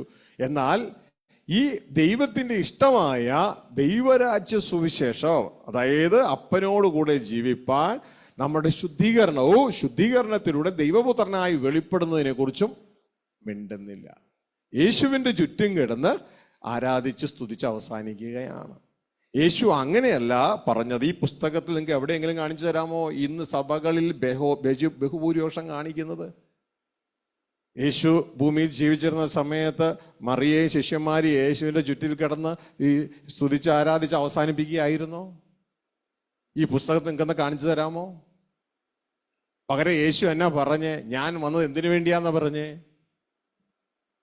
ഞാൻ വന്നത് എൻ്റെ ഇഷ്ടം ചെയ്യാൻ അല്ല, എന്നെ അയച്ചെൻ്റെ പിതാവിൻ്റെ ഇഷ്ടം ചെയ്യാനാണ് ഞാൻ വന്നത്. എന്നെ അയച്ചതാണ്, അതിനുവേണ്ടി ഞാൻ വന്നത്. എന്നിട്ട് പറഞ്ഞു, എന്നെ എൻ്റെ പിതാവ് അയച്ചതുപോലെ ഞാൻ നിങ്ങളെയും അയക്കുന്നു. പക്ഷെ നമ്മൾ ഇന്ന് അതാണ് കാണിച്ചുകൊണ്ടിരിക്കണേ. ഹല്ലേലൂയ. ഇതാണ് യേശു അവസാനം പറയുന്നത്, ഞാൻ ഒരു കാലം നിങ്ങളെ അറിഞ്ഞിട്ടില്ല, ഗെറ്റ് ഔട്ട്. കാരണം ഞാൻ പറഞ്ഞത് എന്താണ്, നിങ്ങൾ ചെയ്യുന്നത് എന്താണ്? നിങ്ങൾ എൻ്റെ പേരിൽ ഒരു മതം ഉണ്ടാക്കി എൻ്റെ ചുറ്റും കിടന്ന് സ്തുതിച്ചുകൊണ്ടിരിക്കണോ? ഞാൻ ഭൂമിയിൽ അത് നിങ്ങളെ കാണിച്ചു തന്നോ? അല്ല, ഒരു പ്രാവശ്യമെങ്കിലും ഞാൻ നിങ്ങളോട് പറഞ്ഞു അങ്ങനെ ചെയ്യാനായിട്ട്? ഞാൻ 25 പ്രാവശ്യം 4 സുവിശേഷങ്ങൾ നിങ്ങളോട് പറഞ്ഞത് ഫോളോ മീ എന്നല്ലേ, എന്നെ അനുഗമിക്കേ. എന്നാൽ നിങ്ങളെന്താ അതും മിണ്ടാത്തെ? അനുഗമനത്തിന് ചെലവുണ്ട്, സ്തുതിക്കുന്നതിന് ചെലവൊന്നുമില്ല. അപ്പൊ ചെലവില്ലാത്ത നിങ്ങളുടെ വിഗ്രഹ പരിചയം നിങ്ങൾ ഇവിടെ കൊണ്ടുവന്നു. ഇതിനു മുമ്പ് അനേക കോടി ദൈവങ്ങളുടെ മുമ്പിൽ നിങ്ങൾ ഉരുണ്ടും പൂമാല കൊടുത്തും എണ്ണ കൊടുത്തും അവയെ പുകഴ്ത്തിപ്പറഞ്ഞും കതിന കൊടുത്തും മെഴുകുതിരി കൊടുത്തും ഒക്കെ നിങ്ങൾ അതുപോലെ എന്നെ വിചാരിച്ചു. ഞാൻ ആവശ്യപ്പെട്ടോ എനിക്ക് മെഴുകുതിരി വേണമെന്ന്, ഞാൻ ആവശ്യപ്പെട്ടോ എനിക്ക് സ്തുതി വേണമെന്ന്. പകരം ഞാൻ എന്നാ പറഞ്ഞേ, ഞാൻ നിങ്ങളിൽ നിന്ന് മഹത്വം വാങ്ങുന്നില്ല, മഹത്വം ഞാൻ അന്വേഷിക്കുന്നില്ല. ഇതെല്ലാം ഞാൻ പറഞ്ഞേ. ഹല്ലേലൂയ. ദൈവത്തിന്റെ വചന യോഹന്നാൻ 8:50 യേശുക്രിസ്തു പറയുന്നു, ഞാൻ എൻ്റെ മഹത്വം അന്വേഷിക്കുന്നില്ല. കാരണം ഈ മഹത്വം അന്വേഷിക്കുന്ന ഒരാളുണ്ട് സ്വർഗത്തിൽ, എൻ്റെ അപ്പൻ. ഹല്ലേലൂയ. ഞാൻ എൻ്റെ മഹത്വം അന്വേഷിക്കുന്നില്ല. എടുത്തെങ്കിലും വായിച്ചേ. ഞാൻ എൻ്റെ മഹത്വം അന്വേഷിക്കുന്നില്ല. യേശു പറയുന്നത് ഞാൻ എൻ്റെ മഹത്വം അന്വേഷിക്കുന്നില്ല. താഴേക്ക്. അന്വേഷിക്കുകയും വിധിക്കുകയും ചെയ്യുന്നവൻ ഒരുവനുണ്ട്. അന്വേഷിക്കുകയും വിധിക്കുകയും ചെയ്യുന്ന ഒരുവനുണ്ട്. അതാരാണ്? എൻ്റെ അപ്പൻ. ഹല്ലേലൂയ. ഇനി യേശു പറയാണ് അതിന്റെ യോഹന്നാൻ 5:41, ഞാൻ നിങ്ങളോട് ബഹുമാനം അന്വേഷിക്കുന്നില്ല. നിങ്ങളുടെ അതിന്റെ അർത്ഥം നമ്മൾ ക്രിസ്തുവിനെ ബഹുമാനിക്കേണ്ടെന്നല്ല. നമ്മൾ ക്രിസ്തുവിനെ ബഹുമാനിക്കും, പിതാവിന് ബഹുമാനിക്കുന്നത് പോലെ നമ്മൾ പുത്രനെയും ബഹുമാനിക്കും. പക്ഷേ പിതാവിനെ ഒഴിവാക്കിയിട്ടല്ല പുത്രനെ ബഹുമാനിക്കുന്നത്, ആദ്യം പിതാവിനെ ബഹുമാനിക്കും. വായിച്ച 5:41. ഞാൻ മനുഷ്യരോട് ബഹുമാനം വാങ്ങിക്കുന്നില്ല. ഞാൻ മനുഷ്യരോട് ബഹുമാനം വാങ്ങിക്കുന്നില്ല. യേശു പറയണ ഞാൻ മനുഷ്യരോട് ബഹുമാനം വാങ്ങിക്കുന്നില്ല. ഹല്ലേലൂയ. അതായത് യേശു ആവശ്യപ്പെടുന്നില്ല എന്ന്. പക്ഷെ യേശു ബഹുമാനം അന്വേഷിക്കുന്നുണ്ട്, മഹത്വം അന്വേഷിക്കുന്നുണ്ട്. ആരിൽ നിന്നറിയാം? നമ്മളിൽ നിന്നല്ല, സ്വർഗസ്ഥ പിതാവിൽ നിന്ന്. ഹല്ലേലൂയ. സ്വർഗസ്ഥ പിതാവിൽ നിന്ന് ബഹുമാനം അന്വേഷിക്കുന്നുണ്ട്. നമ്മളിത് വ്യക്തതയോടെ പറയണം. നമ്മൾ എവിടെ നിന്നാ ബഹുമാനം അന്വേഷിക്കുന്നേ? നമ്മൾ ദൈവത്തിൽ നിന്നല്ല ബഹുമാനം അന്വേഷിക്കുന്നേ. ഈ മരിച്ചു പോകുന്ന മനുഷ്യഭുജങ്ങൾ നമ്മളെ ബഹുമാനിക്കാൻ, ഡോക്ടറേറ്റ് നൽകാൻ, പരസ്പരം ബഹുമാനിക്കാൻ നമ്മൾ അന്വേഷിക്കുന്നു. 5:40 നമ്മളിപ്പോൾ വായിച്ചത് 5:41. അതിൻ്റെ താഴേക്ക് വായിക്കുമ്പോൾ അവിടെ എഴുതിയിട്ടുണ്ട്, ഇതാ യേശു പറയാണ്, നിങ്ങൾ പരസ്പരം ബഹുമാനം അന്വേഷിച്ച് ഏക ദൈവത്തിനുള്ള ബഹുമാനം നിങ്ങൾ അന്വേഷിക്കുന്നില്ല. നിങ്ങൾക്ക് വിശ്വസിക്കാൻ പറ്റത്തില്ല, വിശ്വസിക്കാൻ കഴിയത്തില്ല. കാരണം വിശ്വാസം എന്ന എബിലിറ്റി തന്നെ തകർന്നു പോകും. നിങ്ങളുടെ താഴേക്ക് വായിച്ചേ. 44. തമ്മിൽ തമ്മിൽ ബഹുമാനം വാങ്ങിക്കൊണ്ട് ഏക ദൈവത്തിന്റെ പക്കൽ നിന്നുള്ള ബഹുമാനം അന്വേഷിക്കാത്ത നിങ്ങൾക്ക് എങ്ങനെ വിശ്വസിപ്പാൻ കഴിയും? ഹല്ലേലൂയ. അപ്പോൾ യേശുക്രിസ്തു പറയുകയാണ്, ഇതാ നിങ്ങൾ തമ്മിൽ തമ്മിൽ ബഹുമാനിക്കുന്നു, അല്ലേ? ബഹുമാനിക്കേണ്ടെന്നല്ല ഇവിടെ പറഞ്ഞ്, ഇവിടെ പകരം നിങ്ങൾ അന്വേഷിക്കുന്ന ബഹുമാനം മനുഷ്യരിൽ നിന്നാണ്. നിങ്ങൾ തമ്മിൽ തമ്മിൽ ബഹുമാനിച്ചിട്ട് എന്തന്വേഷിക്കുന്നില്ല? ഏക ദൈവത്തിൽ നിന്നുള്ള ബഹുമാനം, അതാണ് ശരിക്കും വേണ്ടത്. അതന്വേഷിക്കുന്നില്ല. അങ്ങനെയുള്ള നിങ്ങൾക്ക് എങ്ങനെ വിശ്വസിക്കാൻ കഴിയും? എൻ്റെ മക്കളെ, വിശ്വസിക്കാൻ കഴിവില്ലാതെയായി തീരുന്നു നമ്മൾ ഇതിലൂടെ. എങ്ങനെ വിശ്വസിക്കാൻ കഴിയുക? ഹല്ലേലൂയ. പകരം നമ്മൾ മഹത്വം അന്വേഷിക്കേണ്ടത് എവിടെ നിന്നായിരിക്കണം എന്നറിയാമോ? നമ്മൾ മഹത്വം അന്വേഷിക്കേണ്ടത് ദൈവത്തിൻ്റെ വചനത്തിൽ യേശു ക്രിസ്തു എങ്ങനെയാണ് മഹത്വം അന്വേഷിക്കുന്നത്, ഇതാ അതേപോലെ ആയിരിക്കണം. യേശു മഹത്വം അന്വേഷിക്കുന്നത് നമ്മളിൽ നിന്നല്ല, പിതാവിൽ നിന്നാണ്. അതാണ് യോഹന്നാൻ 17:5 വായിച്ചേ. ഇപ്പോൾ പിതാവേ, ലോകം ഉണ്ടാകും മുമ്പേ എനിക്ക് നിന്റെ അടുക്കൽ ഉണ്ടായിരുന്ന മഹത്വത്തിൽ എന്നെ നിന്റെ അടുക്കൽ മഹത്വപ്പെടുത്തണമേ. അപ്പോ ഇതാ യേശുക്രിസ്തു മഹത്വം അന്വേഷിക്കുന്നത് പിതാവിൽ നിന്നാണ്. അപ്പോൾ നമ്മളോടും പറയാണ്, നിങ്ങളും ആ പിതാവിൽ നിന്ന് മഹത്വം അന്വേഷിക്കേ. ഹല്ലേലൂയ. അപ്പൊ ഇത് പറഞ്ഞ സ്ഥിതിക്ക് ഇതൊന്ന് കൺക്ലൂഡ് ചെയ്യട്ടെ. നമ്മൾ യേശുക്രിസ്തുവിനെ എങ്ങനെയാണ് മഹത്വപ്പെടുത്തുന്നത്? നമ്മൾ മഹത്വപ്പെടുത്തുന്നത് ദൈവവചന പ്രകാരമാണ്. യോഹന്നാന്റെ സുവിശേഷം 5-ാം അധ്യായം, അവിടെ വളരെ വ്യക്തതയോടെ ദൈവത്തിന്റെ വചനം നമ്മളോട് കൽപ്പിക്കുന്നുണ്ട്. നമ്മൾ പിതാവിനെ മഹത്വപ്പെടുത്തുന്നത് പോലെയാണ് പിതാവ് പുത്രനെയും മഹത്വപ്പെടുത്തേണ്ടത്. പക്ഷെ ഒരു വിഷയം ഇങ്ങനെയാണ്, പിതാവിനെ ഒഴിവാക്കിയിട്ടല്ല, പിതാവിനെ മഹത്വം കുറച്ചിട്ടല്ല, ആദ്യം നാം പിതാവിനെ മഹത്വപ്പെടുത്തണം. എന്നിട്ട് അതാണ് പാറ്റേൺ. ആ പാറ്റേൺ പ്രകാരം വേണം പുത്രനെയും മഹത്വപ്പെടുത്തുവാൻ. വായിച്ചേ 5:22.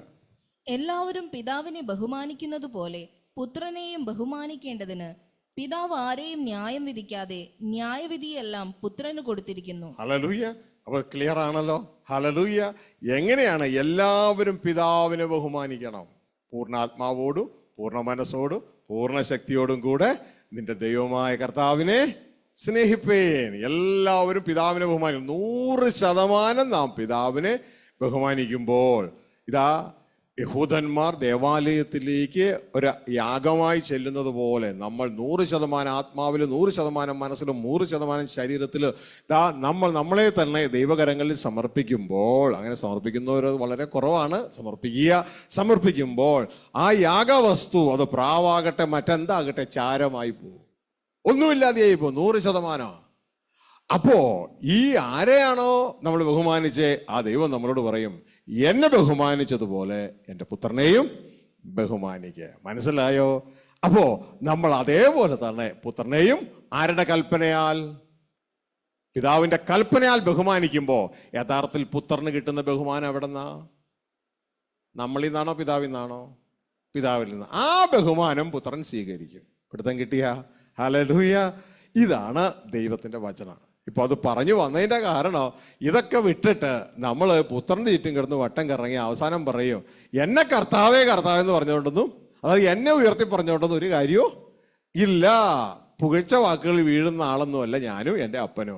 എൻ്റെ പിതാവിൻ്റെ ഇഷ്ടം ചെയ്യുന്നവരാണ് സ്വർഗരാജ്യത്തിൽ പ്രവേശിക്കുന്നത്. ഈ ജനം അധരം കൊണ്ട് എന്നെ ബഹുമാനിക്കുന്നു, ഇവരുടെ ഹൃദയം എന്നിൽ നിന്ന് വളരെ അകലെയാണ്.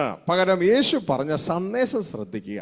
ആ സന്ദേശമാണ് പിതാവ് നമ്മളോട് അറിയിക്കുന്ന സന്ദേശം. വേറെ ഒന്നുമല്ല, ഞാൻ നിങ്ങളോട് വസിക്കാൻ ആഗ്രഹിക്കുന്നു, അതിനുവേണ്ടി ഞാൻ വരുന്നു, അതുകൊണ്ട് ഞാൻ വിശുദ്ധനായിരിക്കുന്ന പോലെ നിങ്ങളും വിശുദ്ധരാകുവിൻ. ഇതാണ് സന്ദേശം. അപ്പോൾ എൻ്റെ പ്രിയ സഹോദരങ്ങളെ, ബൈബിളിൻ്റെ സന്ദേശം ഇതാണ്. അങ്ങനെ എന്നെയും നിങ്ങളെയും സ്വർഗത്തിലെ ദൈവം മനുഷ്യ മക്കളാക്കി, ജഡമക്കളാക്കിയിട്ടല്ല, മരണമുള്ളവരാക്കിയിട്ടല്ല, മരണമില്ലാത്ത ദൈവത്തിൻ്റെ മക്കളാക്കുകയും തൻ്റെ പുത്രനായ ക്രിസ്തുവിലൂടെ, ക്രിസ്തു മുഖാന്തരം ദൈവത്തിൻ്റെ മക്കളാക്കുകയും മാത്രമല്ല നമ്മളെ മനുഷ്യന്റെ കാറ്റഗറിയിൽ നിന്ന് ദൈവത്തിൻ്റെ കാറ്റഗറിയിലേക്ക്, ദൈവം മക്കൾ എന്ന കാറ്റഗറിയിലേക്ക് നമ്മളെ മാറ്റുകയും, ശ്രദ്ധിക്കുക, ദൈവത്തിൻ്റെ അവകാശികളും ക്രിസ്തുവോട് ചേർന്ന് കൂട്ടവകാശികളും ആക്കി മാറ്റുകയും ചെയ്യുന്ന ആ മഹാസ്നേഹമാണ് വിശുദ്ധ ആ സുവിശേഷത്തിൽ നാം കാണുന്നത്. ഹല്ലേലൂയ. ശ്രദ്ധിച്ചു കേൾക്കുക. നമ്മൾ അവസാനം ആരായിത്തീരും? ദൈവത്തിൻ്റെ മക്കളായിത്തീരും, ക്രിസ്തുവിൻ്റെ സഹോദരങ്ങളായിത്തീരും. വിശുദ്ധ ബൈബിൾ പറയുന്നത് അങ്ങനെയാണ്. അതുകൊണ്ട് ക്രിസ്തു നമ്മളെ സഹോദരന്മാർ എന്ന് വിളിക്കാൻ യാതൊരു ലജ്ജയും ക്രിസ്തുവിനില്ല എന്ന ഹെബ്രായ ലേഖനം 2:11 പറയുന്നത്. കാരണം അപ്പൻ ഒന്നായതുകൊണ്ട് നമ്മളെ സഹോദരന്മാർ എന്ന് വിളിക്കാൻ ഹെബ്രായർ 2:11 എപ്പോഴും ശ്രദ്ധിച്ചോളണം. ഞാൻ വചനം കൂടാതെ എന്തെങ്കിലും പറയുന്നെങ്കിൽ നിങ്ങൾ എന്നെ തിരുത്തണം. 2:11 പറയുന്നൊരു കാര്യം, ക്രിസ്തുവും നമ്മളും സഹോദരന്മാരാണെന്നും ക്രിസ്തുവിന് നമ്മളെ സഹോദരന്മാർ എന്ന് വിളിക്കാൻ ലജ്ജയില്ല എന്നും, കാരണം നമ്മളുടെയും ക്രിസ്തുവിൻ്റെയും അപ്പൻ ഒരാളായതുകൊണ്ടാണ് എന്നും ദൈവത്തിന്റെ വചനം പറയുന്നു. ആ ഭാഗം ഒന്ന് വായിച്ചേ പെട്ടെന്ന്. വിശുദ്ധീകരിക്കുന്നവനും വിശുദ്ധീകരിക്കപ്പെടുന്നവർക്കും എല്ലാം ഒരുവനല്ലോ പിതാവ്. വിശുദ്ധീകരിക്കുന്നവൻ ക്രിസ്തു, വിശുദ്ധീകരിക്കപ്പെടുന്നവർ നമ്മൾ, നമുക്കെല്ലാം ഒരാളാണ് അപ്പൻ. അതുകൊണ്ട് അത് ഹേതുവായി അവൻ അവരെ സഹോദരന്മാരെന്ന് വിളിപ്പാൻ ലജ്ജിക്കാതെ, അത് ഹേതുവായി ക്രിസ്തു നമ്മളെ സഹോദരന്മാർ എന്ന് വിളിക്കാൻ ലജ്ജിക്കാതെ. ഞാൻ ചിന്തിക്കുന്നില്ല ഏതെങ്കിലും ഒരു പള്ളിയിൽ ഇത് വായിക്കുമെന്ന്. കാരണം പള്ളിയിൽ ഇത് വായിച്ചാൽ അവർ ഇതുവരെയും വെച്ച വിശ്വാസം കഴിഞ്ഞ് തട്ടി താഴെ പോകും. ഹല്ലേലൂയ. അതുകൊണ്ട് ബൈബിൾ വായിക്കാൻ, ധാരാളം ബൈബിളിലെ വചനം വായിക്കാൻ അവർക്ക് പറ്റില്ല. ഹല്ലേലൂയ. പക്ഷേ ഞാൻ ഈ ലോകത്തിലെ ഒരു പള്ളിയുടെ ആളല്ലാത്തത് കൊണ്ട് വചനം ആസിറ്റീസ് നിങ്ങളെ അറിയിക്കുകയാണ്. നിങ്ങൾ ഈ ഫേസിലാണ് മനുഷ്യർ, ഈ ഫേസിലാണ് നിങ്ങൾ ജഡരൂപത്തിലുള്ള മനുഷ്യർ. എന്നാൽ അത് നിങ്ങളുടെ പഴയ സൃഷ്ടിയാണ്. സർവ്വ സൃഷ്ടികൾക്കും, ഈ ലോകത്തിലെ സർവ്വ സൃഷ്ടികൾക്കും ഒരു സൃഷ്ടിപ്പേ ഉള്ളൂ. പക്ഷെ നിങ്ങൾക്കും എനിക്കും 2 സൃഷ്ടിപ്പാണുള്ളത്. അതാണ് ക്രിസ്തുവിലായാൽ അടുത്ത സൃഷ്ടിപ്പായി. പഴയത് ആദത്തിലുള്ളതാണ്. ആദത്തിൽ നമ്മൾ എല്ലാവരും മരിച്ചു പോകും. എന്നാൽ ക്രിസ്തുവിൽ ഒരുവനായാൽ അവൻ പുതിയ സൃഷ്ടിയായി. അവൻ ദൈവത്തിൻ്റെ മകനാണ്, ക്രിസ്തുവിൻ്റെ സഹോദരനാണ്. ഹല്ലേലൂയ. അവൻ ദൈവത്തിൻ്റെ അവകാശിയാണ്, ക്രിസ്തുവിൻ്റെ കൂട്ട് അവകാശിയാണ്. ഹല്ലേലൂയ. അതുകൊണ്ടാണ് ദൈവവചനം പറയുന്നത് ക്രിസ്തു അവരെ സഹോദരന്മാർ എന്ന് വിളിക്കാൻ ലജ്ജിക്കുന്നില്ല. ഹല്ലേലൂയ. അപ്പോ ഇത് വ്യക്തതയോടെ നാം മനസ്സിലാക്കുക. ഇതുകൊണ്ടാണ് കാൽവരി ക്രൂശിലെ യാഗത്തിലാണ് പുതിയ സൃഷ്ടികർമ്മം നടന്നത്. അത് കഴിഞ്ഞ് യേശു ക്രിസ്തു ഇതാ തന്നെ എതിരേറ്റു വരുന്ന മറിയത്തോട് പറയുകയാണ്, നീ പോയിട്ട് എൻ്റെ സഹോദരന്മാരോട് പറയണം. ഉയർത്തെഴുന്നേറ്റ ശേഷമാണ്, ഞാൻ എൻ്റെ അപ്പൻ്റെ അടുക്കലും നിങ്ങളുടെ അപ്പൻ്റെ അടുക്കലും, ഞാൻ എൻ്റെ ദൈവത്തിൻ്റെ അടുക്കലും നിങ്ങളുടെ ദൈവത്തിൻ്റെ അടുക്കലേക്ക് പോവുകയാണെന്ന് നീ പോയി എൻ്റെ ശിഷ്യന്മാരോട് പറയാനല്ല പറഞ്ഞ്, സഹോദരന്മാരോട് പോയി പറയുക. സംഭവം ടേണായി. ഹല്ലേലൂയ. സംഭവം മാറി. അതാണ് യോഹന്നാൻ 20:17. ഇത് ഒരു പള്ളിയിൽ വായിക്കാൻ ഒരാൾക്കും നട്ടലുണ്ടാകത്തില്ല. 20:17 വായിച്ച് യോഹന്നാൻ 20:17. യേശു അവളോട്, എന്നെ തൊടരുത്, ഞാൻ ഇതുവരെ പിതാവിന്റെ അടുക്കൽ കയറിപ്പോയിട്ടില്ല. എങ്കിലും നീ എന്റെ സഹോദരന്മാരുടെ അടുക്കൽ ചെന്ന് എന്റെ പിതാവും നിങ്ങളുടെ പിതാവും എന്റെ ദൈവവും നിങ്ങളുടെ ദൈവവുമായവന്റെ അടുക്കൽ ഞാൻ കയറിപ്പോകുന്നു എന്ന് അവരോട് പറക എന്ന് പറഞ്ഞു. ഹല്ലേലൂയ. പോയി എൻ്റെ സഹോദരന്മാരോട് പറ. എൻ്റെ സഹോദരന്മാരോട്, ദൈവപുത്രൻ പറയാണ്, പോയി എൻ്റെ സഹോദരന്മാരോട് പറ, ഇതാ ഞാൻ ഇതുവരെയും പിതാവിൻ്റെ അടുക്കൽ പോയിട്ടില്ല. എന്നിട്ട് അവരോട് പറയണം, എങ്കിലും നീ എൻ്റെ സഹോദരന്മാരുടെ അടുക്കൽ ചെന്ന് എൻ്റെ പിതാവും നിങ്ങളുടെ പിതാവും എൻ്റെ ദൈവവും നിങ്ങളുടെ ദൈവവുമായവൻ്റെ അടുക്കൽ. എൻ്റെ പിതാവ് നിങ്ങളുടെ പിതാവും അപ്പൊ ആരാ? ഒരാളാ. എൻ്റെ ദൈവവും നിങ്ങളുടെ ദൈവവും ആരാ? ഒരാളാ. ഹല്ലേലൂയ. അപ്പൊ ഇവിടേക്ക് കുറെ സംശയം വരും. ഹല്ലേലൂയ. അപ്പൊ യേശു ദൈവം അല്ലേ? തീർച്ചയായും. ദൈവത്തിന്റെ മകൻ ദൈവം അല്ലാതെ പിന്നെ ആരാ ആകുന്നേ? ആടിന്റെ കുട്ടി ആടല്ലാതെ ഏതാ? പുലിയുടെ കുഞ്ഞ് പുലിയല്ലാതെ വേറെ ആരാ? ദൈവത്തിന്റെ മകൻ തീർച്ചയായും ദൈവമാ.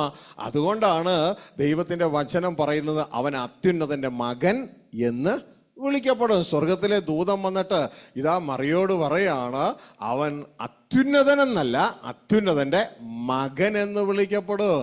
അപ്പം നമ്മൾ ഈ ബൈബിളിലെ വാക്കുകൾ കേട്ട് തെറ്റിദ്ധരിച്ച് നമ്മൾ തെറ്റിയായ ഡയറക്ഷനിലേക്ക് പോകരുത്. ഹല്ലേലൂയ. ഇനി നമ്മളെ ഏതിലേക്കാ വിളിച്ചിരിക്കണേ? ക്രിസ്തുവിൽ നാം വീണ്ടും ജനിച്ചാൽ നമ്മളും ദൈവത്തിന്റെ കാറ്റഗറിയായി. നമ്മൾ പക്ഷെ ആരും ദൈവപുത്ര അത്യുന്നതനായ ദൈവമാകുന്നില്ല, ദൈവത്തിന്റെ മക്കളായി. ഹല്ലേലൂയ. അതുകൊണ്ടാണ് ക്രിസ്തു നമ്മളെ സഹോദരന്മാർന്ന് വിളിക്കാൻ ലജ്ജിക്കാത്തതും.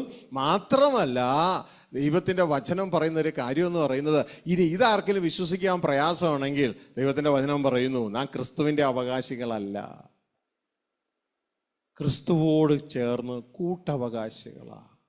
ഹിന്ദി പറഞ്ഞ വാരിഷാണ് അവകാശി, സംഘി വാരിഷാണ് കൂട്ടവകാശി. നാം ക്രിസ്തുവിന്റെ സംഘി വാരിഷ, കൂട്ടവകാശികളാ. ഹല്ലേലൂയ. നിങ്ങൾക്കറിയാം കൂട്ടവകാശം എപ്പോഴാണ് വരുന്നത്? സഹോദരന്മാർ തമ്മിലാണ് കൂട്ടവകാശം വരുന്നത്. ഏകജാതനായ ക്രിസ്തു ആദ്യജാതനായി മാറുകയാണ്. ഇതാണ് ബൈബിളിന്റെ ബ്യൂട്ടി എന്ന് പറയുന്നത്. നിങ്ങൾ എപ്പോഴും ശ്രദ്ധിച്ചാൽ മതി. ഏകജാതനായി ഈ മഹാസുവിശേഷം നമുക്ക് മറഞ്ഞു കിടക്കുകയാണ്. കാരണം പിശാച് നമ്മളിത് അറിയിക്കുന്നില്ല. ഇതാ ദൈവരാജ്യ സുവിശേഷം ബൈബിൾ കോളേജിന്റെ സിലബസിലില്ല. ഹല്ലേലൂയ. ആളത് പ്രസംഗിക്കുന്നില്ല. ഇന്ന് സുവിശേഷം എന്ന് പറഞ്ഞ് പ്രസംഗിക്കുന്നത് ഈ ദൈവരാജ്യ സുവിശേഷത്തിന്റെ ആദ്യ ഭാഗമായ രക്ഷ മാത്രമേ ഉള്ളൂ. യേശു കാൽവരിയിൽ മരിച്ചു. തീർച്ചയായും ഇത് പ്രസംഗിക്കണം. പക്ഷെ യേശു ക്രിസ്തു പറയുന്നു, എന്നെ കർത്താവേ കർത്താവ് എന്ന് പറഞ്ഞുകൊണ്ടൊന്നും സ്വർഗരാജ്യത്തില് കയറത്തില്ല. പകരം എന്നെ കർത്താവ് എന്ന് പറയുമ്പോൾ സൗജന്യമായി നിങ്ങൾ രക്ഷപ്പെടും. പഴയകാല പാപങ്ങളുടെ ശിക്ഷാവിധിയിൽ നിന്ന് ഞാൻ ചെയ്ത പ്രവൃത്തി നിമിത്തം നിങ്ങൾ സൗജന്യമായി രക്ഷ പ്രാപിക്കുകയാണ്. അപ്പോൾ എൻ്റെ പ്രിയ സഹോദരങ്ങളെ, ഇത് ശ്രദ്ധയോടെ ഞാൻ നിങ്ങൾ മനസ്സിലാക്കി പ്രവർത്തിക്കുക. ഇത്ര വലിയ സ്നേഹമാണ് നമുക്ക് നൽകിയിരിക്കുന്നത്. നാം ആരെന്നാ വിളിക്കപ്പെടുന്നേ? ആരെന്നാ വിളിക്കപ്പെടുന്നേ? ദൈവത്തിന്റെ വചനം. ഇത് വിശ്വസിക്കാൻ പറ്റത്തില്ലെങ്കിൽ ഭൂമിയിൽ ജനിച്ചപ്പോൾ മനുഷ്യ മക്കളായ ജനിച്ചേ അല്ലേ? ജഡരൂപികളായി ജനിച്ചേ. പക്ഷെ ഇവിടെ നിന്ന് പോകുമ്പോൾ ആത്മരൂപികളായി പൊക്കോളണം, ദൈവപുത്രന്മാരായി പൊക്കോളണം. അത് ക്രിസ്തുവിന്റെ സഹോദരങ്ങളായി, ക്രിസ്തുവിന്റെ കൂട്ടവകാശികളായി നാം പോകണം. ഇതാ ദൈവത്തിന്റെ ആഗ്രഹം. ഹല്ലേലൂയ. അതാണ് കുടുംബത്തിൽ. നമ്മുടെ കുടുംബത്തിലേക്ക് ചെല്ലുമ്പോൾ ഹെബ്രായ ലേഖനം 2 നോക്കുമ്പോൾ നിങ്ങൾക്കിത് ഒരുപക്ഷെ വിശ്വസിക്കാൻ പ്രയാസമായിട്ട് തോന്നുന്നു. അതുകൊണ്ടാണ് ഇതിനെ സുവിശേഷം എന്ന് വിളിക്കുന്നത്. ഇതാ ദൈവത്തിന്റെ വചനം പറയുന്നത്, ദൈവം തന്നെ സ്നേഹിക്കുന്നവർക്ക് ഒരുക്കിയത് ഒരു കണ്ണ് കണ്ടിട്ടില്ല, ഒരു ചെവി കേട്ടിട്ടില്ല, ഒരു ഹൃദയവും അത് വിശ്വസിച്ചിട്ടും നിരൂപിച്ചിട്ടുമില്ല. ഹല്ലേലൂയ. അത്രമാത്രം വലിയത ദൈവം നമുക്ക് ഒരുക്കിയിരിക്കുന്നത്. അതുകൊണ്ടാണ് 1 യോഹന്നാൻ 3:1, 2, 3 ഭാഗങ്ങളിൽ പറയുന്നത്, കാൺമിനി എത്ര വലിയ സ്നേഹമാണ് ദൈവം നമുക്ക് നൽകിയിരിക്കുന്നത്, നാം ദൈവമക്കളെന്ന് വിളിക്കപ്പെടാൻ. അപ്പോൾ ചിലർക്ക് അപ്പോഴും സംശയമാണ്. അവിടെ വീണ്ടും ദൈവവചനം പറയുന്നു, നാം അങ്ങനെയാണ് താനും. ഒന്നിട്ട് വായിച്ചോളൂ. കാൺമീൻ, നാം ദൈവമക്കളെന്ന് വിളിക്കപ്പെടുവാൻ പിതാവ് നമുക്ക് എത്ര വലിയ സ്നേഹം നൽകിയിരിക്കുന്നു, അങ്ങനെ തന്നെ നാം ആകുന്നു. ശ്രദ്ധിച്ചേ, നാം ദൈവമക്കളെന്ന് വിളിക്കപ്പെടാൻ പിതാവ് എത്ര വലിയ സ്നേഹമാണ് നമുക്ക് നൽകിയിരിക്കുന്നത്. അപ്പൊ പിതാവ് നൽകിയ സ്നേഹം കണ്ടോ? എന്താണത്? സൺഷിപ്പ്. പിടുത്തം കേട്ടിയോ? സൺഷിപ്പ്. അതാണ് നമുക്ക് തന്ന വലിയ സ്നേഹം, സൺഷിപ്പ്. പ്രപഞ്ചത്തിലെ ഏറ്റവും വലിയ കുടുംബത്തിൽ ദൈവത്തിന്റെ മകനായ സൺഷിപ്പ് തന്നേക്കണേ. അത് നമുക്ക് എങ്ങനെ കിട്ടുക? ഒരു വാക്യം ഓർക്കുന്നുണ്ടോ നിങ്ങൾ? അത് നമുക്ക് എങ്ങനെ കിട്ടുക?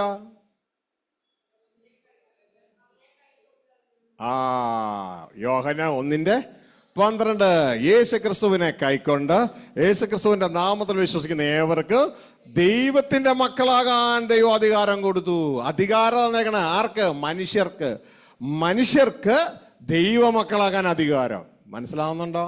ഹല്ലേലൂയ. അപ്പൊ നമുക്ക് തന്ന ഏറ്റവും വലിയ സ്നേഹമാണ് സൺഷിപ്പ്. പിടുത്തം കിട്ടിയ പുത്രത്വത്തിന്റെ ആത്മാവ്. ഹല്ലേലൂയ. നമ്മളതിനെ ജാതിയും മതത്തിലും ഒതുങ്ങരുത്. ആ സൺഷിപ്പാ ദൈവം നമുക്ക് നൽകിയിരിക്കുന്നത്. അപ്പൊ അതിലേക്ക് നാം എത്തിച്ചേരണം. അല്ലാതെ ഇതുവരെയും കണ്ട അനേക ദൈവങ്ങളെ പോലെ യേശുവിനെയും കണ്ട് യേശുവിന്റെ ചുറ്റും കിടന്ന് ഇതാ സ്തുതിച്ചും അറിയാനല്ല വിശുദ്ധ ബൈബിളിൽ യേശു നമ്മളോട് പറഞ്ഞത്. ഹല്ലേലൂയ. അപ്പോൾ ഞാനിത് ഉള്ളതുപോലെ പറയുമ്പോൾ ഒരു വലിയൊരു എതിർപ്പ് എനിക്കെതിരെയുണ്ട്. No problem. ഹല്ലേലൂയ. പക്ഷെ സത്യത്തിന് വേണ്ടി സാക്ഷി നിൽക്കുക എന്നുള്ളതാണ് ക്രിസ്തുവിൻ്റെയും എൻ്റെയും നിങ്ങളുടെയൊക്കെ ഡ്യൂട്ടി. അല്ലാണ്ട് ജനം കാണിക്കുന്നതിനെ ചേർത്ത് നിൽക്കുക എന്നുള്ളതല്ല. അപ്പോൾ നമ്മളത് വളരെ ശ്രദ്ധയോടെ മനസ്സിലാക്കുക. അതനുസരിച്ച് ജനത്തോട് കാര്യങ്ങൾ അറിയിക്കുക. യേശു ക്രിസ്തുവിനെ പിതാവ് വായിച്ചതിൻ്റെ ഉദ്ദേശം എന്ന് പറയുന്നത് പിതാവിൻ്റെ ഇഷ്ടം നമ്മളെ അറിയിക്കുകയാണ്. നിങ്ങൾക്ക് സൺഷിപ്പ് തരുവാൻ, നിങ്ങൾക്ക് കിങ്ഡം തരുവാൻ, അത് സൺഷിപ്പ് പ്രാപിച്ചാൽ കിങ്ഡം തരുവാൻ ഒക്കെ നിങ്ങളുടെ പിതാവ് പ്രസാദിച്ചിട്ടുണ്ട്. അതുകൊണ്ട് ആ പിതാവിനോടൊപ്പം ജീവിക്കാൻ തക്കവണ്ണം നിങ്ങൾ നിങ്ങളുടെ ജീവിതത്തെ ഒരുക്കുക. എന്നോടുകൂടെ ജീവിക്കണേ നിങ്ങൾക്ക് ബുദ്ധിമുട്ടില്ല. ഞാൻ പാപികളുടെ ഇടയിലേക്കാണ് വന്നേക്കണേ. ഞാൻ ക്രിസ്തുവിന്റെ കാര്യം പറയുന്നത് കേട്ടോ. ഞാൻ പാപികളുടെ ഇടയിലേക്ക് വന്നേക്കണേ. പക്ഷെ എൻ്റെ അപ്പൻ പാപികളുടെ ഇടയിലേക്കൊന്നും വരില്ല. പാപം കണ്ടാൽ അവനെ പുറത്താക്കും. എൻ്റെ അപ്പൻ നീതിയിൽ വസിക്കുന്ന, മനുഷ്യരാരും കാണാത്ത, കാണാൻ കഴിയാത്ത, താൻ മാത്രം അമർത്യതയുള്ള ഇതാ അപ്പനാണ്. ഞാൻ മാത്രമേ എൻ്റെ അപ്പനെ കണ്ടിട്ടുള്ളൂ, നിങ്ങളൊന്നും കണ്ടിട്ടില്ല. ആ അപ്പൻ എന്നെ വിട്ടേക്കുവാണ് നിങ്ങളെയും കൂട്ടിച്ചോണ്ട് ചെല്ലാൻ. കാണാതെ പോയ ആടുകൾ അന്വേഷിച്ച് തിരിച്ചു കൊണ്ട കൊടുക്കാനാ എന്നെ വിട്ടേക്കണേ. ഞാൻ എൻ്റെ രക്തം കൊടുത്ത് നിങ്ങളെ വിലയ്ക്ക് വാങ്ങിയത് എനിക്ക് വേണ്ടിയല്ല, എൻ്റെ അപ്പന് വേണ്ടിയാണ്. ഇതാണ് വെളിപ്പാട് 5:9 പറയുന്നത്. ദൈവത്തിനായി തൻ്റെ രക്തം കൊടുത്ത് നമ്മളെ വിലയ്ക്ക് വാങ്ങി. ഇനി നിങ്ങളെ ഒരുക്കി എടുത്തിട്ട് വേണം അതുകൊണ്ടാണ് പറഞ്ഞത്, വിശുദ്ധീകരിക്കുന്നവന് വിശുദ്ധീകരിക്കപ്പെടുന്നവർക്ക് ഒരുവനല്ലോ പിതാവ്. ഇനി നിങ്ങളെ ഒരുക്കി എടുത്തിട്ട് വേണം. നിങ്ങളുടെ സ്വന്തം രാജ്യക്കാരാണ് നിങ്ങളെ ഒരുക്കി എടുത്തിട്ട് ദൈവരാജ്യമാക്കി മാറ്റണം നിങ്ങളെ. എന്നിട്ട് വേണോ ഒടുക്കം രാജ്യം പിതാവിനെ ഏൽപ്പിക്കാനായിട്ട്. ഹല്ലേലൂയ. അതോടുകൂടി എൻ്റെ ഡ്യൂട്ടി തീർന്നു. പിന്നെ അന്ന് വരെയും ദൈവത്തിന്റെ വചനം പറയുന്നു, അന്ന് വരെയും സ്വർഗം അവനെ കൈക്കൊള്ളേണ്ടതാകുന്നു, അന്ന് വരെയും അവൻ വാഴേണ്ടതാകുന്നു. അപ്പൊ അതിനുശേഷം ഭരണം പിതാവിനെ ഏൽപ്പിച്ച് പിതാവിന് കീഴ്പ്പെട്ടിരിക്കുന്ന പുത്രനായിട്ടാണ് നമുക്ക് യേശുവിനെ കാണുന്നത്. എന്നാൽ ഇന്ന് നമ്മുടെ സമൂഹം ചെയ്തത് എന്താ? സമൂഹമല്ല, പിശാച് സമൂഹത്തെ കൊണ്ട് ചെയ്യിപ്പിച്ചത് എന്താ? ഈ ക്രിസ്തുവിനെ വെച്ച് പിതാവിനെ അങ്ങ് ഒഴിവാക്കി. ഹല്ലേലൂയ. ഇതിനേക്കാൾ കൊടിയ പാപം വേറെ ഒന്നുമില്ല. മനസ്സിലാവുന്നുണ്ടോ? ഹല്ലേലൂയ. ഈ അപ്പനുമായിട്ട് നമ്മളെ ഒന്നാക്കാൻ വന്ന പുത്രനെ വെച്ച് തന്നെ അപ്പനെ ഒഴിവാക്കി. അതുകൊണ്ടാണ് നമ്മുടെ പാട്ടുപുസ്തകത്തിലേക്ക് അപ്പന്റെ പാട്ടുകൾ കുറഞ്ഞു പുത്രന്റെ പാട്ട് മാത്രമായി മാറുന്നത്. ഹല്ലേലൂയ. ഹല്ലേലൂയ. വളരെ ശ്രദ്ധിച്ചോളാം. പുതിയതായിട്ട് കേൾക്കുന്നവരെ മനസ്സിലാക്കുക. നമ്മുടെ കയ്യിലുള്ള ഒരു വലിയ, നിങ്ങൾ ഏത് പാട്ടുപുസ്തകം വേണമെങ്കിൽ എടുത്തോ. എൻ്റെ കയ്യിലുള്ള ഒരു പ്രധാന പാട്ടുപുസ്തകമാണ് സിയോൻ ഗീതാവലി. 12,000 പാട്ടുകൾക്ക് മുകളിലുണ്ട് അതിൻ്റെ ഉള്ളിൽ. എന്നാൽ അതിൽ പിതാവിൻ്റെ പാട്ടുകളുടെ എണ്ണം കുറഞ്ഞ് ഇപ്പോൾ വെറും 74 എന്നുള്ള കഴിഞ്ഞ ദിവസം ഒരാളെ വെച്ച് കൗണ്ട് ചെയ്തപ്പോൾ. ഇനി മാക്സിമം 100 കൂട്ടിക്കോ, 5% പോലും ഇല്ല. ഹല്ലേലൂയ. അപ്പോ പിതാവ് പയ്യെ പുറത്തു പോവുകയാണ്. അങ്ങനെ ആകരുത്. പുത്രനിലൂടെ പിതാവിൽ എത്തപ്പെടുവാനായിട്ട് ഇടയാകണം. ക്രിസ്ത്യൻ ഗ്രീറ്റിങ്ങുകളിൽ ശ്രദ്ധിക്കുക. ക്രിസ്ത്യൻ ഗ്രീറ്റിങ്ങുകളിൽ ആകപ്പാടെയുള്ള ഞാൻ തുടക്കമുള്ള ഗ്രീറ്റിങ്സിലൊക്കെ യേശുക്രിസ്തുവിൻ്റെ നാമത്തിൽ വന്ദനം. ഞാനൊക്കെ അങ്ങനെ പഠിച്ചേ. ഹല്ലേലൂയ. പക്ഷെ നിങ്ങൾ ഈ പുസ്തകത്തിലേക്ക് നോക്കിയോ, എല്ലാ ലേഖനങ്ങളും നോക്കിയോ, എല്ലാം ആരംഭിക്കുന്നത് പിതാവിൻ്റെയും പുത്രനായ ക്രിസ്തുവിൻ്റെയും നാമത്തിലെ വന്ദനം പറഞ്ഞുകൊണ്ടാണ്. നമ്മൾ പയ്യെ പിതാവിനെ ഒഴിവാക്കി, പിശാച് ഒഴിവാക്കിപ്പിച്ചു, പക്ഷെ നമ്മൾ അറിയുന്നില്ല.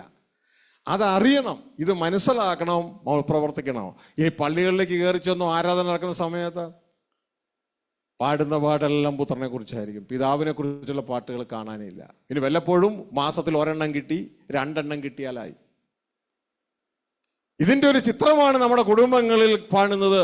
പിതാവിനെ ഏതെങ്കിലും മൂലയിൽ തള്ളും, വീട്ടിലെ അവിടെ തള്ളും, അവസാനം ഇതാ ഒരു സ്ക്രാപ്പ് എന്നതുപോലെ. അത് ആ ഭൂമിയിലെ പിതാവ് ഇവിടം കൊണ്ട് അവസാനിക്കും, പക്ഷെ ഈ പിതാവ് സകലർക്കും ജീവൻ കൊടുക്കുന്ന പിതാവാണ്, ഒഴിവാക്കാൻ പറ്റില്ല. ഹല്ലേലൂയ. ഈവൻ യേശു പോലും പറയുന്നു, ഞാൻ ജീവിക്കുന്നത് ജീവനുള്ള പിതാവ് എന്നെ അയച്ചിട്ട് ഞാൻ പിതാവിന് മൂലം ജീവിക്കുന്നു എന്നാണ് പറയണേ. ആ പിതാവിനെ ഒഴിവാക്കാൻ പറ്റില്ല. പിതാവിൽ നിന്നാണ് യേശുവിനും ജീവൻ കിട്ടുന്നത്. യേശു ആ ജീവൻ തരാനാണ് നമുക്ക് വന്നത്. ഹല്ലേലൂയ. ഇതാണ് ദൈവത്തിന്റെ വചനം യോഹന്നാൻ 5:26 എഴുതിയിരിക്കുന്നത്.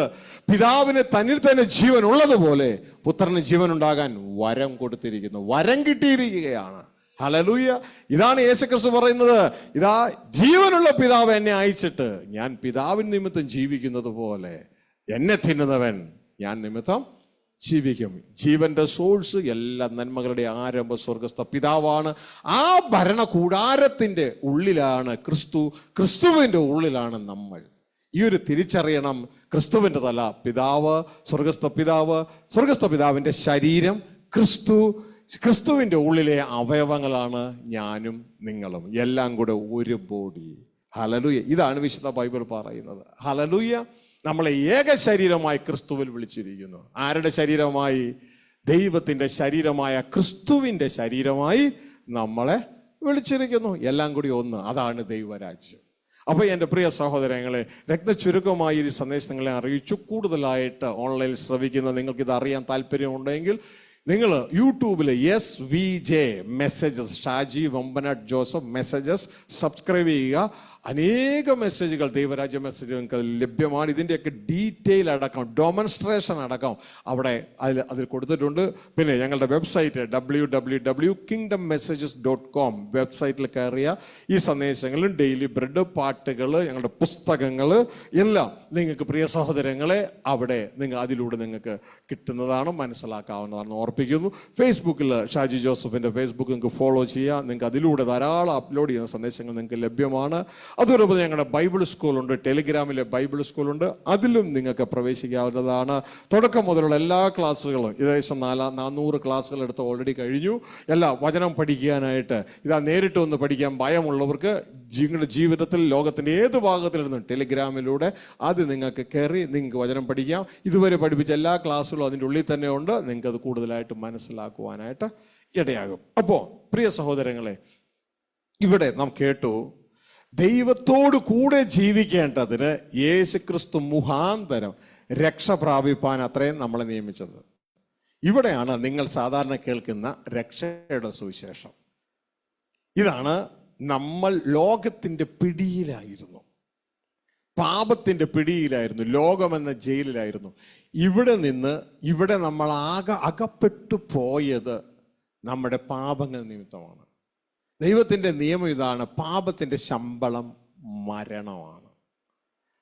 ഇതുകൊണ്ടാണ് നമ്മുടെ ആദ്യ മനുഷ്യനായ ആദം, നമ്മളുടെ അപ്പൂപ്പൻ, മൂത്തപ്പൂപ്പൻ, പാപം ചെയ്ത് പിശാചിന് ഇടം കൊടുത്ത് നമ്മളെല്ലാം അതുവഴി പാപത്തിൻ്റെ ഉള്ളിലായിപ്പോയി. നമുക്ക് നമ്മുടെ യഥാർത്ഥ സ്റ്റാറ്റസ് എന്ന് അറിയത്തില്ല.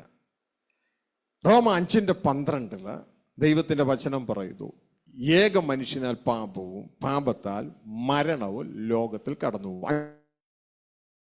അതുകൊണ്ട് ഏക മനുഷ്യനാൽ പാപവും പാപത്താൽ മരണവും ലോകത്തിൽ കടന്നു. ഇങ്ങനെ എല്ലാവരും പാപം ചെയ്യുകയാൽ മരണം സകല മനുഷ്യരിലും പരന്നിരിക്കുന്നു. ഇതാ അവിടെ പറയുന്നൊരു കാര്യം എന്ന് പറയുന്നത്, ഇപ്പൊ നാം മനസ്സിലാക്കുന്നത്, യേശുക്രിസ്തു മുഖാന്തരം രക്ഷ പ്രാപിക്കാൻ നമ്മളെ നിയമിച്ചിരിക്കുന്നു എന്ന് പറഞ്ഞിരിക്കുമ്പോൾ നമ്മൾ കേട്ടു 2 ഭാഗങ്ങൾ. നാം ദൈവത്തോടുകൂടെ ജീവിക്കേണ്ടതിന് അതാണ് ദൈവരാജ്യ സുവിശേഷം. യേശുക്രിസ്തു അതിൻ്റെ ആദ്യ സ്റ്റെപ്പായ യേശുക്രിസ്തു മുഖാന്തരം രക്ഷ പ്രാപിക്കാൻ നിയമിച്ചിരിക്കുന്നു. അപ്പോൾ എന്തിനാണ് ഈ രക്ഷ?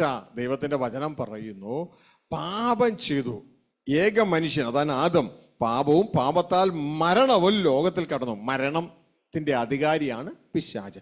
മരണം പിശാച് വാഴുന്നതിൻ്റെ എഫക്റ്റാണ്. അപ്പോൾ ഇത് ഇന്ന് ലോകത്തിലുണ്ട്, ഇന്നും പോയിട്ടില്ല. ഇന്ന് എല്ലാവരും മരിച്ചുകൊണ്ടിരിക്കുക. പാപത്തിൻ്റെ ആ ശമ്പളമായ മരണം നമ്മുടെ ശരീരത്തിൽ നമ്മൾ ഏറ്റെടുത്തുകൊണ്ടിരിക്കുക. ദേഹിയിലും ആ മരണമുണ്ട്. ഹല്ലേലൂയ.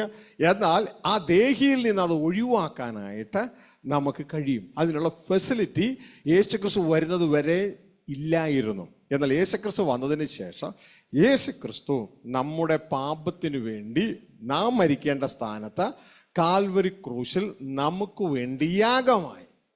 ഇനി ആ യേശു മരിച്ചത്, യേശു ദൈവം അയച്ച ദൈവത്തിൻ്റെ പുത്രനാണെന്നും യേശു മരിച്ചത് എൻ്റെ പാപത്തിനു വേണ്ടിയാണെന്നും, പ്രിയ മകനെ പ്രിയ മകളെ, നീ ആത്മാർത്ഥമായി മതത്തിൽ ചേരാനും നിന്റെ തലവേദന പോകാനും വീട് വയ്ക്കാനും അല്ല.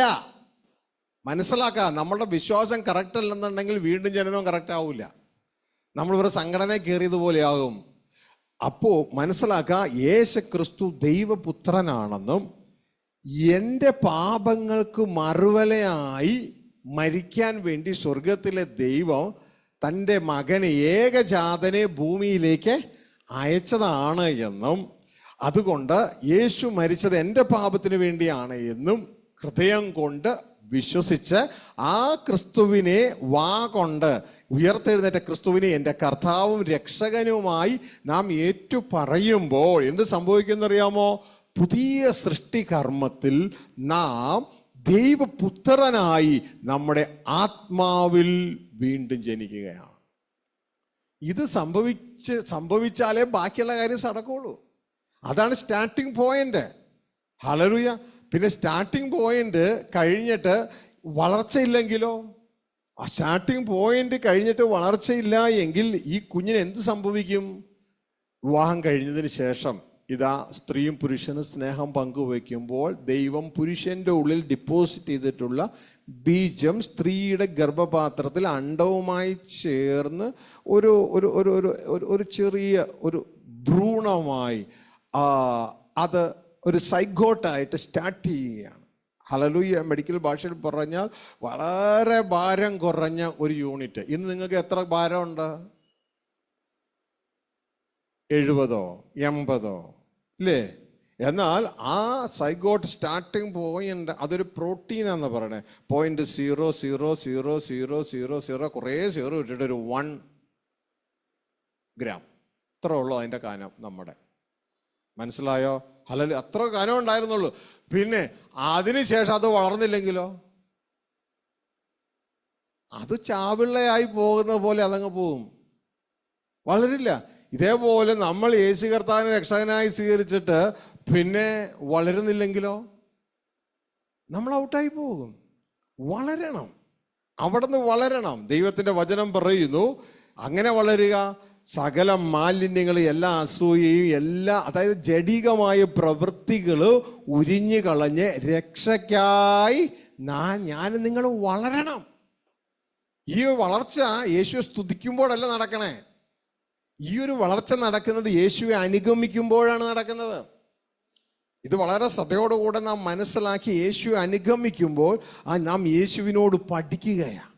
ഇതാ യേശു പറഞ്ഞത്, എൻ്റെ നുകമേറ്റ് എന്നോട് പഠിച്ചാൽ നീ ജയിക്കും, നിനക്ക് ആശ്വാസം കിട്ടും. അപ്പൊ ഇതൊക്കെ നമ്മൾ വ്യക്തതയോടെ തിരിച്ചറിഞ്ഞ് നമ്മുടെ ജീവിതത്തിൽ കൊണ്ടുവരണം. ഒരുപക്ഷെ നമ്മളായിരിക്കുന്ന സമൂഹത്തിൽ ഇതൊന്നും ഉണ്ടാവില്ല. അതൊക്കെ വിട്ട് നമ്മൾ യേശുവിലേക്ക് നോക്കുക. അതാണ് ആദ്യം പറഞ്ഞ വിശ്വാസത്തിന്റെ നായകനും പൂർത്തിവർദ്ധനുമായ യേശുവെ നോക്ക്. പിന്നെ ഒരു കാര്യം നിങ്ങളോട് പറയട്ടെ, യേശുവെ നോക്കാൻ അധികം സമയമൊന്നും കിട്ടില്ല. ഇപ്പോൾ കുറച്ച് ഔൺസ് ശ്വാസമുള്ളത് ഇപ്പോൾ തീരും. ഉള്ള സമയം അങ്ങ് നോക്കിക്കോ.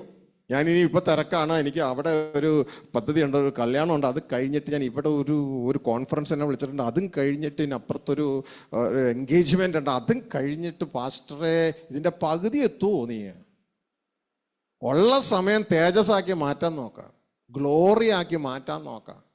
ഹല്ലേലൂയ. എൻ്റെ മക്കൾ ഇതിൻ്റെ സീരിയസ് നിങ്ങൾക്ക് അറിയാൻ പാടില്ല ചേട്ടാ. അടുത്ത സെക്ഷനിൽ കൂടുതലായിട്ട് നിങ്ങൾ അറിയും. ദാസനും മകനും വരുമ്പോൾ അറിയും. ഇതിൻ്റെ സീരിയസ്നെസ് മനസ്സിലാക്കി ഒന്ന് പ്രവർത്തിക്കുക.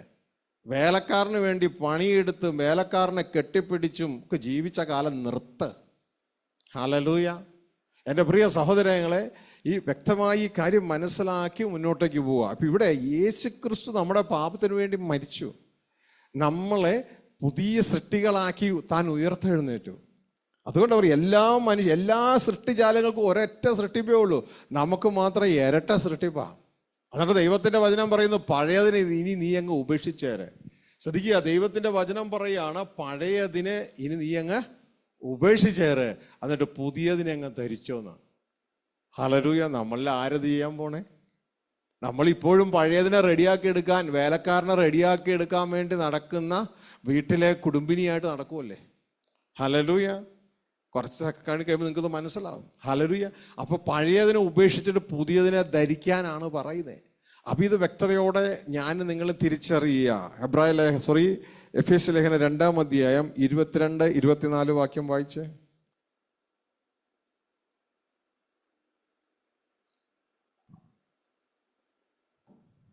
മുമ്പിലത്തെ നടപ്പ് സംബന്ധിച്ച് ചതിമോഹങ്ങളാൽ വഷളായി പോകുന്ന പഴയ മനുഷ്യനെ ഉപേക്ഷിച്ച് നിങ്ങളുടെ ഉള്ളിലെ ആത്മാവ് സംബന്ധമായി പുതുക്കം പ്രാപിച്ച് സത്യത്തിന്റെ ഫലമായ നീതിയിലും വിശുദ്ധിയിലും ദൈവാനുരൂപമായി സൃഷ്ടിക്കപ്പെട്ട പുതുമനുഷ്യനെ ധരിച്ചുകൊള്ളുവിൻ. നിങ്ങൾ കേട്ടോ, ഇത് ചുമ്മാ മറിഞ്ഞു പോകരുത്. ദൈവത്തിന്റെ വചനം പറയാണ്, പഴയ മനുഷ്യനെ എന്ത് ചെയ്തേക്കണം? ഉപേക്ഷിക്കണം, ഉലിഞ്ഞു കളയണം. ഹല്ലേലൂയ. എന്നിട്ട് പുതിയവൻ എന്ത് ചെയ്യണം? ധരിക്കണം. അതായത് പുതിയ സൃഷ്ടികൾക്ക് മാത്രമേ ഇത് പറ്റൂ, പുതിയ സൃഷ്ടികൾക്ക് മാത്രമേ പുതിയതുണ്ടാവുള്ളൂ. പഴയതിനെ മറ്റുള്ളവർക്കെല്ലാം പഴയത് മാത്രമേ ഉള്ളൂ, ഉലിഞ്ഞു കളയാനൊന്നും ഇല്ല. ഉലിഞ്ഞു കളഞ്ഞാൽ അവർ പരിപാടി തീർന്നു. അവർക്ക് ഉലിയാൻ പറ്റത്തില്ല, അവർക്ക് പഴയതിനെ ഉലിയാൻ പറ്റത്തില്ല. പഴയതിനെ മാസ്ക് ഇട്ട് ഈ ഉള്ളതിനെ കാണിക്കാതിരിക്കാനേ പറ്റുള്ളൂ. നിങ്ങൾ ശ്രദ്ധിച്ചാൽ നിങ്ങൾക്കറിയാം, പഴയതെന്ന് പറയുന്നത് അകത്ത് മുഴുവൻ തിന്മ നിറഞ്ഞിരിക്കുക, വ്യഭിചാരം നിറഞ്ഞിരിക്കുക, തിന്മകൾ നിറഞ്ഞിരിക്കുക, അസൂയ നിറഞ്ഞിരിക്കുക. പിന്നെ എന്താ കാണിക്കാൻ പറ്റുക? ഇത് കാണിച്ചാൽ അസൂയ കാണും, തിന്മകൾ കാണും. അപ്പോ അവിടെ മറയ്ക്കാനേ പറ്റുള്ളൂ. ഇവരെ മറയ്ക്കാൻ വേണ്ടിയാണ് ന്യായപ്രമാണം. വ്യഭിചാരം അകത്തുനിന്ന് വരുന്നു, ഉടനെ തന്നെ ന്യായപ്രമാണത്തിന്റെ കൽപ്പന എന്നിട്ട് പറയുന്നു, വ്യഭിചാരം ചെയ്യരുത്. അപ്പൊ പേടിയായി, വ്യഭിചാരം ചെയ്തതിന് നരകം കിട്ടുമോ, വ്യഭിചാരം ചെയ്താൽ ഇനി എയ്ഡ്സ് വരുമോ, പേടിയായി. ശ്രദ്ധിച്ചേ. അപ്പോ നരകം, ദൈവത്തിന്റെ വചനം പറയുന്നു വ്യഭിചാരം ചെയ്യരുതെന്ന്. പക്ഷേ ഈ വ്യക്തിയുടെ അകത്ത് എന്നാ ഉണ്ട്? വ്യഭിചാരം ചെയ്യാനുള്ള ആഗ്രഹം കിടക്കുക. അപ്പോ ഉടനെ തന്നെ ന്യായപ്രമാണം എന്ന പരിചയം വന്നിട്ട്, ന്യായപ്രമാണം എന്ന പരിചയം വന്നിട്ട്, ശ്രദ്ധിച്ചേ, ഇതാണ് വ്യഭിചാരം ചെയ്യാനുള്ള ആഗ്രഹം എന്ന് ചിന്തിച്ചോ. ഈ വ്യഭിചാരം ചെയ്യാനുള്ള ആഗ്രഹം കിടക്കുമ്പോൾ ന്യായപ്രമാണം എന്ന പരിചയം വന്നിട്ട് ഈ വ്യക്തിയെ വ്യഭിചാരം ചെയ്യാതിരിപ്പാൻ ഈ വ്യക്തിയുടെ മനസ്സിനെ ഇൻഫോം ചെയ്തുകൊണ്ട്, അറിയിച്ചുകൊണ്ട് ആ ആഗ്രഹത്തെ തടയുകയാണ്. പക്ഷേ അകത്തുനിന്ന് ഈ വ്യഭിചാരാസക്തി പോയോ? പോയില്ല, അവിടെ തന്നെ ഉണ്ട്. പിടുത്തം കിട്ടിയ അത് അവിടെ തന്നെ ഉണ്ട്. ഇനി അടുത്ത തടയൽ വരികയാണെങ്കിൽ ഇതിലും ഇവൻ നിൽക്കത്തില്ലെന്നുണ്ടെങ്കിൽ ദൈവം എന്ത് ചെയ്യും? ലോകത്തിൽ ഒരു അസുഖം കൊടുക്കും, എയ്ഡ്സോ വേറെ എന്തെങ്കിലും. അപ്പൊ ഡബിളായി. അപ്പൊ ഇതിനെ ഭയമില്ലെന്നുണ്ടെങ്കിൽ എയ്ഡ്സിനെ ഭയന്നിട്ട് അതിലേക്ക് ചെല്ലാതിരിക്കുന്ന ആളുകളുണ്ട്. പിടുത്തം കിട്ടിയ അപ്പൊ ഇതൊന്നും ഇതിനെ മാറ്റാനല്ല. പിടുത്തം കിട്ടിയ പക്ഷെ പുതിയ സൃഷ്ടിയിലേക്ക് വരുമ്പോ ഇതിനെ മറക്കണ്ട, ഇതിനെ കളയാം. കാരണം പുതിയത് വന്നിട്ടുണ്ട്. പിടുത്തം കിട്ടിയ ആ പുതിയതെന്ന് പറഞ്ഞാൽ ദൈവത്തിന്റെ വചന എഫേസ്യർ 4:24 പറയാണ്, ക്രിസ്തുവിന്റെ അതേ സ്വരൂപമാ പുതിയത്. അതിന് ട്രെയിനിങ് ഒന്നും വേണ്ട, അത് വെളിപ്പെട്ടാൽ മതി. പഴയത് മാറി വെളിപ്പെട്ടാൽ ഓട്ടോമാറ്റിക് ക്രിസ്തുവിന്റെ സ്വഭാവമാണ്. ഹല്ലേലൂയ. അതാണ് അതിന്റെ 4:24 പറയുന്നത്. 4:22 വായിച്ച ആ സ്വഭാവം എന്താ? പഴയതിന്റെ സ്വഭാവം നോക്കിയേ. മുമ്പിലത്തെ നടപ്പ് സംബന്ധിച്ച് ചതിമോഹങ്ങളാൽ വഷളായി പോകുന്ന പഴയ മനുഷ്യനെ ഉപേക്ഷിച്ച്. അപ്പോ ഉപേക്ഷിക്കേണ്ട മനുഷ്യന്റെ സ്വഭാവം എന്ന് പറയുന്നത് ചതിക്കുന്ന സ്വഭാവമാണ്. ചതിമോഹങ്ങളാൽ വഷളായി പോകുന്ന സ്വഭാവം ഉപേക്ഷിക്കേണ്ടവന്റെ സ്വഭാവം. പക്ഷെ ധരിക്കേണ്ടവന്റെ സ്വഭാവം അതിന്റെ 24 പറയുകയാണ്, ധരിക്കേണ്ടവന്റെ സ്വഭാവോ ദൈവാനുരൂപമോ. വായിക്കേ. സത്യത്തിന്റെ ഫലമായ നീതിയിലും വിശുദ്ധിയിലും ദൈവാനുരൂപമായി സൃഷ്ടിക്കപ്പെട്ട പുതുമനുഷ്യനെ ധരിച്ചുകൊള്ളുവിൻ. അപ്പോ ധരിക്കേണ്ടവന്റെ സ്വഭാവം എന്താ? ദൈവാനുരൂപമാ. പിടുത്തം കിട്ടിയ മറ്റവൻ ചതിക്കുന്നവനാ. ഇത് ദൈവാനുരൂപമാ, ക്രിസ്താനുരൂപമായ സ്വഭാവമാ. അപ്പോൾ അതിന് ട്രെയിനിങ് ഒന്നും വേണ്ട, അത് വെളിപ്പെട്ടാൽ മതി. പക്ഷേ പഴയതിനെ കളയാനാണ് ട്രെയിനിങ്ങും ഒക്കെ വേണ്ടത്. തകർത്ത് പൊട്ടിച്ച് കളയണം. ഇതാണ് യേശുക്രിസ്തു പറഞ്ഞത്, ഗോതമ്പ് മണി നിലത്ത് വീണ് ചാകുന്നില്ല എങ്കിൽ അത് അങ്ങനെ തന്നെ ഇരിക്കും. എങ്ങനെ ഇനി ഇരുന്നിട്ട് കുറേ നാൾ കഴിയുമ്പോൾ കെട്ടുപോകും. മനസ്സിലായോ? എന്നാൽ അത് നിലത്ത് വീണ് ചത്താൽ അതിൽ അകത്ത് നിന്ന് പുതിയ ജീവൻ വെളിപ്പെടും. അതിൽ അനേക ഫലങ്ങളുണ്ടാകും. അപ്പം ഇത് വ്യക്തതയോടെ നാം തിരിച്ചറിയുക. ഇതാണ് ആ മെസ്സേജ്. കാതൽ ദൈവരായ സുവിശേഷത്തിൻ്റെ കാതലാണ്. നമ്മളിൽ വരേണ്ട മാറ്റത്തിൻ്റെ കാതലായത്. ഇത് വരാതെ ഇരിക്കുന്ന വ്യക്തികളാണ് ക്രിസ്തുവിന് അപമാനം. ഇത് വന്നാൽ നമ്മൾ ക്രിസ്തുവിന് അഭിമാനമാണ്. ഇത് വരാതിരിക്കുമ്പോൾ നമ്മൾ ക്രിസ്തുവിന് അപമാനമാണ്. കാരണം ഇത് വരാതെ പഴയ മനുഷ്യനെയും കാണിച്ചുകൊണ്ട് സഭയിൽ നിൽക്കുക. ഇയാളെ തന്നെയാണ് ലോകത്തിലും കാണുന്നത്.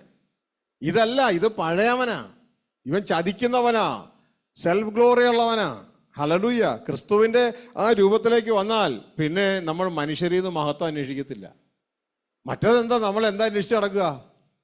അയാൾ എന്നെ പോറ്റി പറയുന്നുണ്ടോ, ഇയാൾ എന്നെ പോറ്റി പറയുന്നുണ്ടോ എന്ന് അന്വേഷിച്ച് നടക്കുക. നമ്മൾ അന്വേഷിച്ചുകൊണ്ടേ ഇരിക്കുക സെൽഫ് ഗ്ലോറി.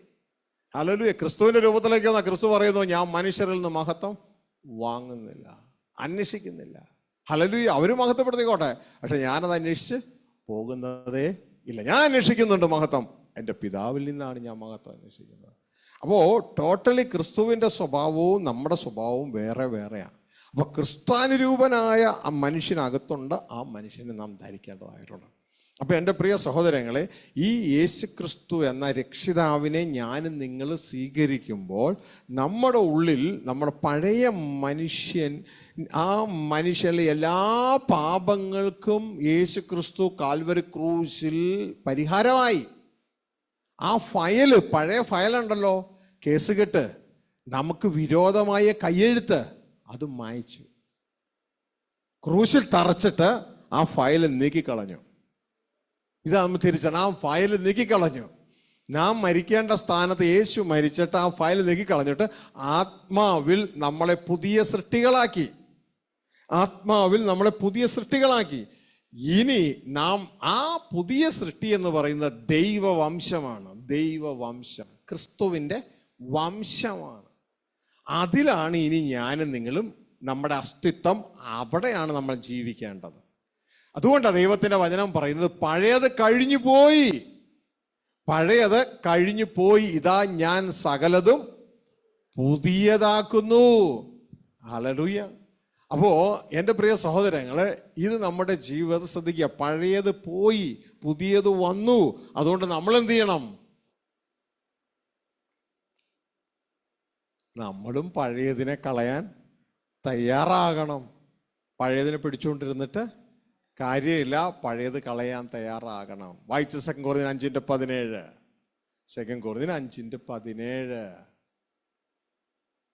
ഒരുത്തൻ ക്രിസ്തുവിലായാൽ അവൻ പുതിയ സൃഷ്ടിയാകുന്നു, പഴയത് കഴിഞ്ഞുപോയി, ഇതാ അത് പുതുതായി തീർന്നിരിക്കുന്നു. ശ്രദ്ധിച്ചേ, ഒരുവൻ ക്രിസ്തുവിലായാൽ അവൻ പുതിയ സൃഷ്ടിയായി. അപ്പോ ശ്രദ്ധിച്ചേ, പഴയ സൃഷ്ടി അവിടെ ഉണ്ട്, പക്ഷെ ഇവൻ ആരായി? പുതിയ സൃഷ്ടിയായി, പുതിയ സൃഷ്ടിയായി. അപ്പൊ പഴയതോ ദൈവദൃഷ്ടിയിൽ കഴിഞ്ഞുപോയി, പക്ഷെ നമ്മുടെ മുമ്പിൽ അവിടെ തന്നെ ഉണ്ട് താനും. പിടുത്തം കിട്ടിയോ? ദൈവദൃഷ്ടിയിൽ കഴിഞ്ഞുപോയി, നമ്മുടെ മുമ്പിൽ അവിടെ തന്നെ ഉണ്ട് താനും. പിടുത്തം കിട്ടിയ? ഹല്ലേലൂയ. ഞാൻ ചിന്തിക്കുന്നു 2013 ആണോ അല്ലെങ്കിൽ 14 അംബാസിഡർ കാറ് സ്റ്റോപ്പാക്കി. ഹല്ലേലൂയ. പക്ഷെ അതിനുശേഷം നമ്മുടെ മുമ്പിൽ അവിടെ തന്നെ ഉണ്ട്. അതിപ്പോ കുറഞ്ഞ് ഇങ്ങനെ തീരുക. ഇനി നോക്കി, ഈ ടൈപ്പ് മനുഷ്യരെ സംഭവം ദൈവത്തിന്റെ പ്രൊഡക്ഷനിൽ സ്റ്റോപ്പ് ഇട്ടു. ഈ ടൈപ്പ് സാധനത്തിന് സ്റ്റോപ്പ് ഇട്ടു. ഹല്ലേലൂയ. ഇനി കുറച്ചാൾ കഴിയുമ്പോൾ നോക്കിയോ, ഈ ടൈപ്പ് ഒന്നും കാണൂല. എല്ലാം രൂപാന്തരപ്പെട്ട പുതിയ ശരീരത്തോടുകൂടിയുള്ളതായിരിക്കും വരുന്നത്. അപ്പൊ നമ്മൾ ആ പുതിയത് അന്വേഷിക്കാതെ ഈ പഴയതും പിടിച്ചോണ്ട് നിന്നിട്ട് എന്താ കാര്യമുള്ളേ? ഹല്ലേലൂയ. അപ്പൊ ഇതൊക്കെ ആരാ പഠിപ്പിച്ചു കൊടുക്കണ്ടേ? ദൈവത്തിന്റെ സഭയാണ്, ദൈവദാസന്മാരെത് പറഞ്ഞു കൊടുക്കേണ്ട. മക്കളെ, ബൈബിള് പറയുന്നത് പോലെ പഴയത് കഴിഞ്ഞ് പോയി, ഇനി നിങ്ങൾ പഴയതല്ല അന്വേഷിക്കേണ്ടത്, ഇനി പുതിയത് വേണം അന്വേഷിക്കാൻ. ഹല്ലേലൂയ. പഴയത് ജഡമാണ്, ഭൂമിയിൽ നിന്നുള്ളതാണ്. പുതിയത് ജഡമല്ല, പുതിയത് ആത്മാവാണ്, സ്വർഗത്തിൽ നിന്ന് ഉള്ളതാണ്. ഹല്ലേലൂയ. ഇതാണ് യേശു പറയുന്നത്, നിങ്ങളൊക്കെ ഭൂമിയിൽ നിന്നുള്ള പഴയ ഇനം, ഞാനോ സ്വർഗത്തിൽ നിന്നുള്ള പുതിയ ഇനം. ഹല്ലേലൂയ. നിങ്ങൾ ഭൂമിയിൽ നിന്നുള്ളവർ, ഞാനോ സ്വർഗത്തിൽ നിന്നുള്ളവർ. ഭൂമിയിൽ നിന്നുള്ളവനെ പോലെ ഭൂമിയിൽ നിന്നുള്ളവരും സ്വർഗീയനെ പോലെ സ്വർഗീയരും ആകുന്നു. ഭൂമിയിലുള്ളവർ ജഡമാണ്, എന്നാൽ ഉയരത്തിൽ നിന്ന് ഞാനോ ജീവിപ്പിക്കുന്ന ആത്മാവാണ്. തലം മാറണം, തലം മാറണം. ഹല്ലേലൂയ. അപ്പൊ ഈ സത്യം തിരിച്ചറിഞ്ഞാൽ സത്യം നമ്മളെ സ്വതന്ത്രമാക്കും. അപ്പൊ നമ്മൾ രക്ഷിക്കപ്പെട്ടത് എന്തിനു വേണ്ടിയാ? ബൈബിൾ എന്നാ പറഞ്ഞേ? നമ്മൾ രക്ഷിച്ചെടുത്തത് എന്തിനു വേണ്ടിയാ?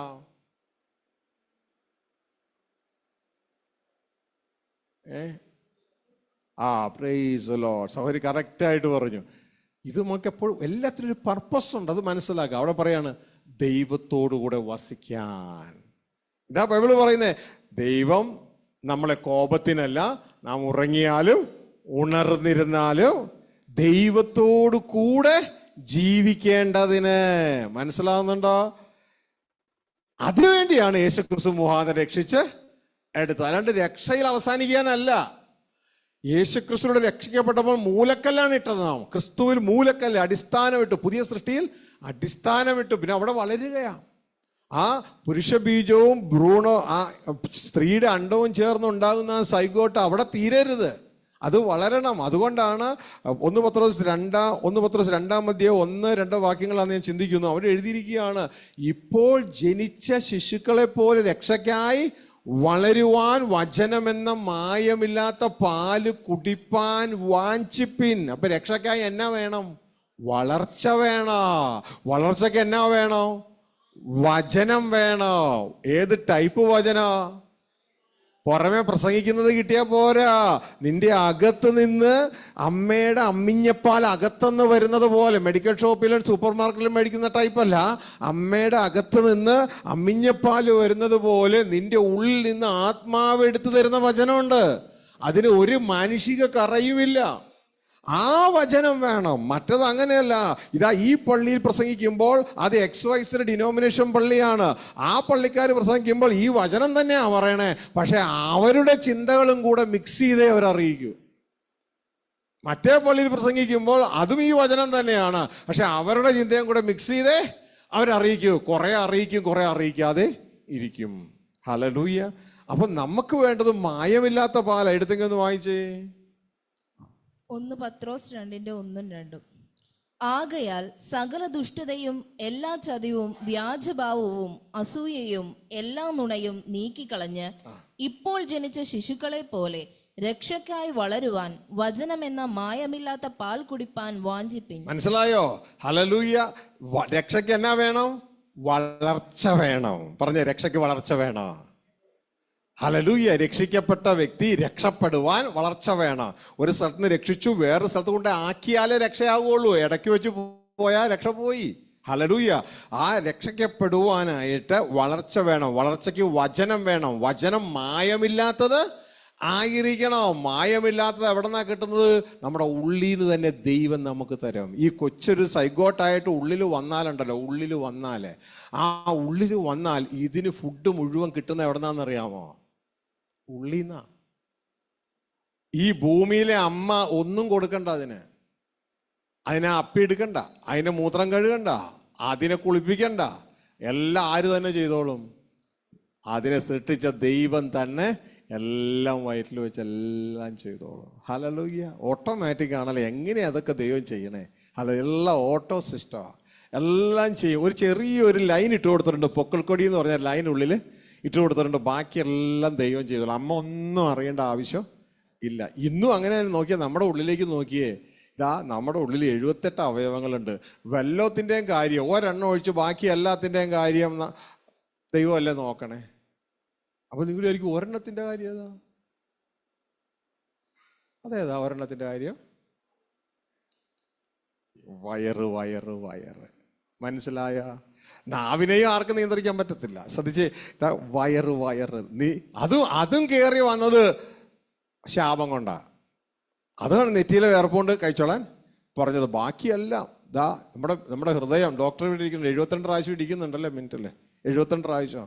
നമ്മൾ ആരെങ്കിലും പ്രാർത്ഥിച്ചിട്ടാണ് കർത്താവേ അത് 50 ഉള്ളൂ 72 ആക്കി തരണേന്ന്? ഇല്ല, അതെല്ലാം ഓട്ടോമാറ്റിക്കാ. 72 ഇടിക്കും. ഇതാ നിങ്ങൾ പറമ്പിലേക്ക് ഇറങ്ങുക, ഹല്ലേലൂയ. പറമ്പിലേക്ക് ഇറങ്ങി ഒരു തൂമ്പ എടുത്ത് 2 കിളകളയ്ക്ക്, ഹല്ലേലൂയ. വാഴ എക്സർസൈസ് ചെയ്യുക, ഹല്ലേലൂയ. ത്രെഡ്മില്ലല്ല, വാഴ എക്സർസൈസ്. വാഴ എക്സർസൈസ് ചെയ്താൽ പൈസയും കിട്ടും, മറ്റേതാകുമ്പോൾ ഇലക്ട്രിസിറ്റി ചാർജും പോവും, ഇല്ലേ? എത്ര പൈസ കൊടുത്ത് ത്രെഡ്മില്ല് മേടിക്കണം. ഇതങ്ങനെയല്ല, ഇറങ്ങുക, 2 തൂമ്പ 2 കൊത്തു കൊടുക്കുക. അത് പറ്റുന്നില്ല എങ്കിൽ പിക്കാസ് എടുത്തിട്ട് ആ തൂമ്പയ്ക്ക് കൊത്തുമ്പോൾ തന്നെ 72 എന്നുള്ളത് ഓട്ടോമാറ്റിക് 100 ഹൃദയമിടിപ്പിൻ്റെ കാര്യമാണ് പറഞ്ഞേ. അല്ല, കാരണം എല്ലാ അവയവങ്ങൾക്ക് എന്നാ വേണം? ഓക്സിജൻ വേണം. ഓക്സിജൻ വേണമെന്നുണ്ടെങ്കിൽ ഹൃദയമിടിപ്പ് കൂട്ടണം, രക്തം പമ്പിങ് കൂട്ടണം, എങ്കിലേ ഓക്സിജൻ എത്തത്തുള്ളൂ. ഇത് കിളയ്ക്കുമ്പോൾ കല്ലുള്ള മണ്ണാണെങ്കിലോ പോവില്ല. അപ്പം നിങ്ങൾ പിക്കാസ് എടുക്കും. പിക്കാസ് എടുത്തിട്ട് 2 കൊത്തു കൊടുക്കുമ്പോൾ ദൈവത്തോട് പറഞ്ഞു, ദൈവമേ ഇനിയിപ്പോൾ 100 പോരാ 132 വേണമെന്ന് പറയുമോ? ഇല്ല, ഓട്ടോമാറ്റിക് ഹൃദയം 132 135 ഇടിക്കും. കാരണം ദൈവത്തിനറിയാം ഇനി കൂടുതൽ ബ്ലഡ് പമ്പ് ചെയ്താലേ കൂടുതൽ ഓക്സിജൻ എത്തത്തുള്ളൂ. അപ്പോൾ ഓട്ടോമാറ്റിക് ഇതിൻ്റെയൊക്കെ പ്രവർത്തനം ദൈവം നോക്കിക്കോളും. ഹല്ലേലൂയ. ഇതാ ഫുഡ് വായിൽ വെച്ചാൽ മതി, ഉടനെ പാൻക്രിയാസ് ഇൻസുലിൻ റിലീസ് ചെയ്തിരിക്കും. മനസ്സിലായോ? എല്ലാം ഓട്ടോ സംവിധാനമാണ്. പക്ഷെ വയറിൻ്റെ കാര്യം മാത്രം നമ്മളോട് നോക്കിക്കൊള്ളാൻ പറഞ്ഞു. നിന്റെ നെറ്റിയിൽ ഏർപ്പുണ്ട്, നീ ഇനി കഴിച്ചോളാം. അത് പാപത്തിൻ്റെ ഫലമാണ്. അപ്പോൾ എൻ്റെ പ്രിയ കുഞ്ഞുങ്ങളെ, നമുക്ക് വേണ്ടി കരുതുന്ന ഒരപ്പനുണ്ട്, നമ്മളെ നിർത്തുന്ന ഒരപ്പനുണ്ട്. ആ സിസ്റ്റത്തെ ടാപ്പ് ചെയ്യാൻ നമ്മൾ പഠിക്കണം. അതിനാണ് പുതിയ സൃഷ്ടിയിൽ നമ്മളെ ആ സിസ്റ്റത്തിൽ നമ്മളെ ടാപ്പ് ചെയ്യുക. അത് മനസ്സിലാക്കി പ്രവർത്തിച്ചാൽ നമ്മുടെ ജീവിതം നല്ലത്.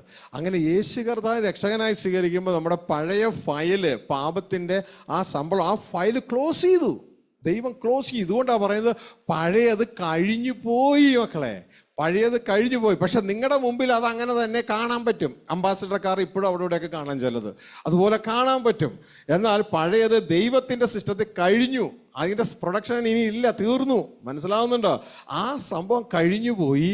ഇനി എല്ലാം പുതിയത്. ഇതാ ഞാൻ സകലതും പുതിയതാക്കുകയാണ്. അപ്പം ആ പുതിയതിൻ്റെ കൂടെ നമ്മൾ നിൽക്കണം. പഴയതിൻ്റെ കൂടെ അല്ല നിൽക്കേണ്ട, പുതിയതിൻ്റെ കൂടെ. എന്നാൽ പുതിയതിനെ കുറിച്ച് അറിയത്തുമില്ല, പുതിയത് പ്രസംഗിക്കാൻ സമ്മതിക്കത്തുമില്ല, ആ പുതിയ സൃഷ്ടിയുടെ നിയമം എന്താണെന്ന് അറിയത്തുമില്ല. ആ ഒരു സമൂഹത്തിൽ നിന്നാൽ നമ്മൾ എന്ത് ചെയ്യുന്നറിയാമോ? നമ്മൾ ഓട്ടോമാറ്റിക് അതേപോലെ തന്നെ ആയിപ്പോവും. അതുകൊണ്ട് ദൈവത്തിൻ്റെ വചനം നിങ്ങൾ ശ്രദ്ധിക്കുക. ജ്ഞാനിയോട് കൂടെ നടന്നാൽ നീ ജ്ഞാനിയാവും. നീ ഏത് സമൂഹത്തോടു കൂടെ ഇരിക്കുന്നോ അതേപോലെ ഓട്ടോമാറ്റിക് ആയിപ്പോവും. അതുകൊണ്ട് സമൂഹം നമുക്ക് എവിടെ ചെല്ലണം, നമ്മുടെ ഭാവി നോക്കി സമൂഹം സെലക്ട് ചെയ്യേണ്ടത് ആവശ്യമാണ്. ഹല്ലേലൂയ. ഭാവി നോക്കി സമൂഹം സെലക്ട് ചെയ്യേണ്ടത് ആവശ്യം. ഒരിക്കല് പലരും ചോദിക്കാറുണ്ട്, എന്നോട് ഞങ്ങൾ ഏത് ചർച്ചിൽ പോകണമെന്ന്, ഏത് ചർച്ചിൽ പോകണമെന്ന് ചോദിക്കാറുണ്ട്. അപ്പം അങ്ങനെ ചോദിച്ചു വന്നപ്പോൾ ഞാനിത് ദൈവസന്നിധി ചോദിച്ചപ്പോൾ ദൈവം എനിക്ക് 2 കാര്യങ്ങൾ മനസ്സിലാക്കി തന്നത്. ഒന്ന് തിരുവചനത്തിൽ നിന്ന്, ഒന്ന് തൃശ്ശൂർ ബസ് സ്റ്റാൻഡിൽ നിന്ന്. ശ്രദ്ധിച്ചേ, തിരുവചനത്തിൽ നിന്ന് തൃശ്ശൂർ ബസ് സ്റ്റാൻഡ്, അല്ലെങ്കിൽ ഇതൊരു സങ്കല്പമായിട്ട് കൊടുക്കുക. ഞാൻ എപ്പോഴും തൃശ്ശൂർ ബസ് സ്റ്റാൻഡിൽ വന്നിട്ടാണ് പോകുന്നുണ്ട് പഠിച്ചുകൊണ്ടിരുന്ന സമയത്ത്. ഹല്ലേലൂയ. അപ്പോൾ ശ്രദ്ധിച്ചേ, ആദ്യം തിരുവചനത്തിൽ നിന്ന് പറയാം. യോഹന്നാന്റെ സുവിശേഷം 6-ാം അധ്യായത്തിൽ ഇതുപോലൊരു ചോദ്യമുണ്ട്. ഞങ്ങൾ എവിടെ പോകുന്നു? നിങ്ങളുടെ ചോദ്യം അത് തന്നെയായിരിക്കും ഈ ശബ്ദ കാഴ്ച പരിധിയിൽ. എവിടെയാണ് ഞങ്ങൾ പോവുക? അതായത് യേശുക്രിസ്തുവിനോട് കുറേ ശിഷ്യന്മാരുണ്ടായിരുന്നു, കുറേ ആളുകളുണ്ടായിരുന്നു. യേശുക്രിസ്തുവിൻ്റെ പ്രസംഗം അങ്ങ് മൂത്ത് വന്നപ്പോൾ ആളുകൾ പറഞ്ഞു, ഇത് കഠിന വാക്ക്, ഇത് ആർക്കും ഉൾക്കൊള്ളാൻ പറ്റും എന്ന് പറഞ്ഞ് അവൻ്റെ ശിഷ്യന്മാരിൽ പലരും അവനെ വിട്ട് പോയി. അപ്പോൾ വലിയൊരു കൂട്ടം ചുരുങ്ങി ചെറിയൊരു കൂട്ടമായി. അതായത് സഭ പൊട്ടിയെന്ന് നമ്മുടെ ഭാഷയിൽ പറഞ്ഞാൽ ആ കൊച്ചു കൂട്ടമായി മാറി. ഉടനെ അതിൽ ഒരാൾ ചോദിച്ച ചോദ്യം, ഞങ്ങൾ എവിടെ പോവും? യേശുക്രിസ്തു കണ്ടിട്ട് പേടിച്ചൊന്നുമില്ല. യേശുക്രിസ്തു പറഞ്ഞു ബാക്കിയുള്ളവരോട്, 12 പറഞ്ഞു, നിങ്ങളും പൊക്കോളാൻ, നിങ്ങൾക്കും പോകാൻ മനസ്സില്ലേ എന്ന്. ഉടനെ നമ്മുടെ ചോദ്യത്തിൻ്റെ ഉത്തരം അവിടെ വന്നു, ഞങ്ങൾ എവിടെ പോകും? എന്നിട്ട് പുള്ളി തന്നെ പറഞ്ഞു, നിത്യജീവന്റെ മൊഴികൾ നിന്റെ പക്കലുണ്ട്. ശരിക്കും പറഞ്ഞതാ, യേശുവിൻ്റെ ഭാഷയിൽ ഇങ്ങനെ വേണമെങ്കിൽ പറയാമായിരുന്നു. ഇതാ ആ പള്ളിയിലും പ്രസംഗിക്കണ തോറയല്ലേ, ഈ പള്ളിയിലും പ്രസംഗിക്കണ തോറയല്ലേ, അപ്പുറത്തെ പള്ളിയിലും പ്രസംഗിക്കണ തോറയല്ലേ, അവിടെയൊക്കെ പോയി കൂടെ. പക്ഷേ പത്രോസ് ചാടി കയറി പറഞ്ഞു, നിത്യജീവന്റെ മൊഴികൾ നിന്റെ പക്കലുണ്ട്, നിന്നെ വിട്ട് ഞങ്ങൾ എവിടെ പോകും. അപ്പൊ ഇവർക്ക് എവിടെയാണ് ഇവരുടെ ലക്ഷ്യം? നിത്യമായി ജീവിക്കണം. അതിൻ്റെ മൊഴികൾ എവിടെയേ ഉള്ളൂ? നിന്റെ കയ്യിലേ ഉള്ളൂ. ഞങ്ങളുടെ തോറയിലേക്ക്, ഞങ്ങളുടെ പള്ളിയിലേക്ക് ചെന്നാൽ അവിടെ എന്നാ ഉണ്ട്? അവിടെയുണ്ട് വചനം തന്നെ. വയലിൽ നീ അനുഗ്രഹിക്കപ്പെടും, അല്ലേ? വേലയിൽ നീ അനുഗ്രഹിക്കപ്പെടും. നല്ല കാര്യമാണ്, സത്യമാവോ, ദൈവവചനോ. പക്ഷെ ഒരു വിഷയം എത്ര മാത്രമേ ഉള്ളൂ.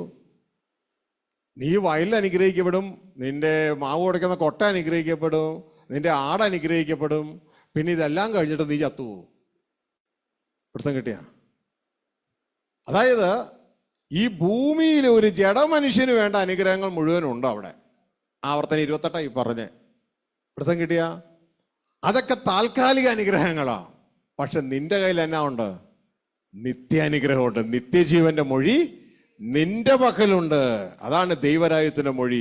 അത് കിട്ടിയാൽ നമുക്ക് അതും കിട്ടും, അതോടുകൂടെ ഇതും കിട്ടും. ഇതാ കർത്താവ് പറഞ്ഞേ, നിങ്ങൾ ഇവിടെ എന്ത് തിന്നും, എന്ത് കുടിക്കും, എന്തൊടുക്കും എന്ന് പറഞ്ഞ് വ്യാകുലപ്പെട്ട് ആരാധിച്ചാൽ കിട്ടുമെന്ന് പറഞ്ഞ്, ഞാൻ എൻ്റെ ഭാഷ കൊണ്ട് ചേർത്ത് പറയുകയാണ്, ആരാധിച്ചാൽ കിട്ടുമെന്ന് പറഞ്ഞ ആൾക്കാ നിങ്ങൾ, അല്ലേ? ശ്രദ്ധിച്ചേ. എന്നാൽ മുമ്പേ ദൈവരാജ്യം അന്വേഷിക്കേ, എങ്കിൽ അതോടുകൂടെ ഇതും നിങ്ങൾക്ക് ചേർത്ത് നൽകപ്പെടും. മനസ്സിലായോ?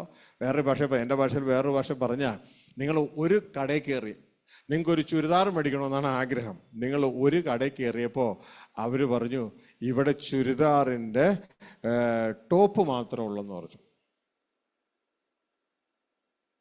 അപ്പോൾ വേറൊരു കടയിൽ ചെന്നപ്പോൾ അവർ പറഞ്ഞു, ഇവിടെ ചുരിദാറിൻ്റെ ടോപ്പ് മേടിച്ച പാൻറ്റും കൂടി ചേർത്ത് കിട്ടുമെന്ന്. നിങ്ങൾ ഏത് കടയിൽ നിന്ന് മേടിക്കും? പാൻറ്റും കൂടെ ചേർത്ത് കിട്ടുന്ന കടയിൽ. ഇതുപോലെ ഈ ബൈബിളിൽ 2 കടയുണ്ട്. മനസ്സിലായോ? പഴയ ഉടമ്പടി പുസ്തകത്തിൽ ജഡത്തിന് ആവശ്യമുള്ളതൊക്കെ ദൈവത്തെ അനുസരിച്ചാൽ കിട്ടും, കൽപ്പനകൾ അനുസരിച്ചാൽ മതി. എന്നാൽ പുതിയ ഉടമ്പടി ഭാഗത്തേക്ക് വരുമ്പോൾ ഇതാ യേശുക്രിസ്തു വന്ന് പ്രസംഗിച്ച ദൈവരാജ്യം അന്വേഷിച്ചാൽ അതോടുകൂടെ നിത്യമായതും കിട്ടും, താൽക്കാലികമായതും കിട്ടും. പിടുത്തം കിട്ടിയ? ഹല്ലേലൂയ. അപ്പോൾ ക്ലിയർ ആയിട്ട് ഈ സംഭവം മനസ്സിലാക്കുക. ഇനിയിപ്പോൾ തൃശ്ശൂർ ബസ് സ്റ്റാൻഡിലേക്ക് വരാം. തൃശ്ശൂർ ബസ് സ്റ്റാൻഡിലേക്ക് വന്ന് ശ്രദ്ധിച്ച്, അവിടെ ഒരമ്മയും മോളും കൂടെ ഇതാ ബസ് കയറാൻ വന്നു. കൊച്ചുമോളാ. അമ്മ അവിടെ അങ്ങ് വന്ന് നോക്കിയപ്പോൾ ഇപ്പോൾ പല ടൈപ്പ് അന്നത്തെ ബസ് സ്റ്റാൻഡ് എൻ്റെ മനസ്സിലുള്ള, ഇപ്പോൾ ബസ് സ്റ്റാൻഡ് പോലും ഇവിടെ പട്ടണത്തിൽ എവിടെയാണെന്ന് എനിക്ക് അറിയത്തില്ല. അപ്പോൾ ഇപ്പം ഞാൻ ചിന്തിക്കുന്നു, ഇപ്പോൾ ഭയങ്കര കളർഫുള്ളായിട്ടുള്ള ബസ് സ്റ്റാൻഡൊക്കെ ആയിരിക്കാം, അല്ലേ? എനിക്കറിയില്ല. വലിയ വീഡിയോ വെച്ചാൽ വലിയ വലിയ ബസ്സുകളും കിടക്കാൻ പാകത്തിനുള്ളതൊക്കെ ആയിരിക്കാം ഈ ഭാഗത്ത്. അപ്പോൾ ഒരു അമ്മയും മോളും കൂടെ ബസ് കയറാൻ വന്നു. നിങ്ങൾ ചിന്തിച്ചേ, അങ്ങനെ ഈ നിൽക്കുന്ന സമയത്ത് അമ്മ വന്നിട്ട് ഓരോ ബസ്സിൻ്റെയും കളറ് നോക്കി അമ്മ അങ്ങ് അതിശയിക്കുക. ഏതി കയറും. അപ്പോൾ ചില ബസ്സിൽ കയറി എടുത്ത് വരുമ്പോൾ നല്ല പാട്ട് കേൾക്കുന്നുണ്ട്, അമ്മയ്ക്ക് ഇഷ്ടപ്പെട്ട പാട്ട്. അപ്പോൾ വേറൊരു ബസ്സിൽ നോക്കിയപ്പോൾ നല്ല കളറ് ബസ്സിന്, കാണാൻ നല്ല ഭംഗി, കണ്ടാലൊന്ന് കയറിപ്പോകും. ഇനി വേറൊരു ബസ്സിൻ്റെ അടുക്കിലേക്ക് ചെന്നപ്പോൾ ഇരിക്കണതൊക്കെ നല്ല ടോപ്പ് ക്ലാസ് ആളുകളായിരിക്കുന്നത്. അമ്മ ആകെ കൺഫ്യൂഷനായി, ഇതിൽ ഏതി കയറുന്നായി. അങ്ങനെ അമ്മ അറിയാതെ പറഞ്ഞു, എൻ്റെ ദൈവമേ, ഇതിൽ ഏതി കയറും? ഇന്ന് ചർച്ചകൾ പോലെയാ. ഒരു ചർച്ച എന്ന് പറഞ്ഞാൽ ടിപ്പ് ടോപ്പ് ആളുകളുടെ ചർച്ച, ഹൈ ലെവൽ ഹൈഫി ചർച്ച. വേറെ ചർച്ച എന്ന് പറഞ്ഞാൽ കണ്ടു കഴിഞ്ഞാൽ സ്റ്റേജൊക്കെ അലങ്കരിച്ച് ലൈറ്റൊക്കെ ഇട്ടേക്കണം, ഡ്രം അടി തുടങ്ങിയാൽ പുറത്ത് നിൽക്കണവനെ അറിയാതെ അകത്ത് കയറിപ്പോവും. അതേപോലത്തെ അടുത്ത വേറൊരെണ്ണം. മനസ്സിലായോ? അങ്ങനത്തെ വേറൊന്ന്, വേറൊന്ന് വേറൊരു രൂപം. അങ്ങനെ ഓരോ രൂപമാ. അങ്ങനെ നിങ്ങളുടെ ഉള്ളിലൊരു കൺഫ്യൂഷനില്ലേ, ഏതി കയറുമെന്ന്? കൺഫ്യൂഷനായിട്ട് നിൽക്കുക, ഏതി കയറണമെന്നുള്ളത്. അപ്പം ഇങ്ങനെ പറഞ്ഞുകൊണ്ടിരിക്കുമ്പോൾ കൊച്ചു കേട്ടു, അമ്മ ഇങ്ങനെ കുറച്ചു നേരം എൻ്റെ അമ്മ എന്നെ കൈ പിടിച്ചോണ്ട് ഇങ്ങനെ ചുറ്റും ഓരോ ബസ്സിന് മുമ്പ് നടക്കുക. ഹല്ലേലൂയ. ഓരോ നടക്കുക. അവസാനം അമ്മ ഇങ്ങനെ പറഞ്ഞു, എൻ്റെ ദൈവമേ, ഇതിൽ ഏതി കയറുന്നു? ഉടനെ കൊച്ചു ചോദിച്ചു, അമ്മയ്ക്ക് എവിടെയാ പോകണ്ടേ? അപ്പോഴാ അമ്മയ്ക്ക് ബോധം വന്നത്, കണ്ണി കണ്ട ബസ്സിൽ കയറാൻ പാടില്ലല്ലോ, എനിക്ക് എവിടെയാണ് പോകേണ്ടത്? ആ ബസ്സിലല്ലേ ഞാൻ കയറേണ്ടേ, അല്ലേ? ഞാൻ മക്കളോട് ചോദിച്ചോട്ടെ, നിങ്ങൾക്ക് എവിടെ പോകണ്ടേ? സ്വർഗരാജ്യത്തിലാണോ? അങ്ങനെയെങ്കിൽ നിത്യജീവന്റെ മൊഴി എവിടെ കിട്ടുന്നോ അവിടെ കയറിക്കാം. പിടുത്തം കിട്ടിയാ? അല്ലാണ്ട് ചുമ്മാ അവിടെ ഇവിടെ ഓടി നടന്നിട്ട് ഒരു കാര്യമില്ല. അവസാനം ക്രിസ്തു പറയും, ഞാൻ ഒരു കാലത്ത് നിന്നെ അറിഞ്ഞിട്ടില്ല, നീ ഞങ്ങൾ കർത്താവേന്ന് വിളിച്ചു, രോഗിയെ സുഖാക്കി, ഭൂതങ്ങളെ പുറത്താക്കി, ഇതൊന്നും അവിടെ നോട്ടില്ല. എൻ്റെ മക്കളെ, സ്വർഗരാജ്യത്തിൽ പോകണോ? ദൈവത്തിന്റെ വചനം പറയുന്നു, ദൈവ ഇഷ്ടം എന്ന ടിക്കറ്റ് കയ്യിൽ വേണം. മനസ്സിലായോ? കർത്താവ് അന്വേഷിക്കുന്ന വേറെ ഒന്നുമല്ല. നീ എന്നെ കർത്താവെന്ന് വിളിച്ചോ, നീ എന്നെ ഉയർത്തിയോ, നീ എന്നെ പൊക്കിയോ ഒന്നുമല്ല.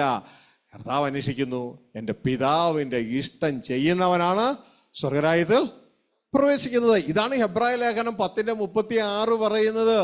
വാഗ്ദത്തം പ്രാപിക്കണോ മോനെ മോളെ? നിനക്ക് വാഗ്ദത്തം വേണോ? ദൈവത്തോടുള്ള ജീവിതം വേണോ?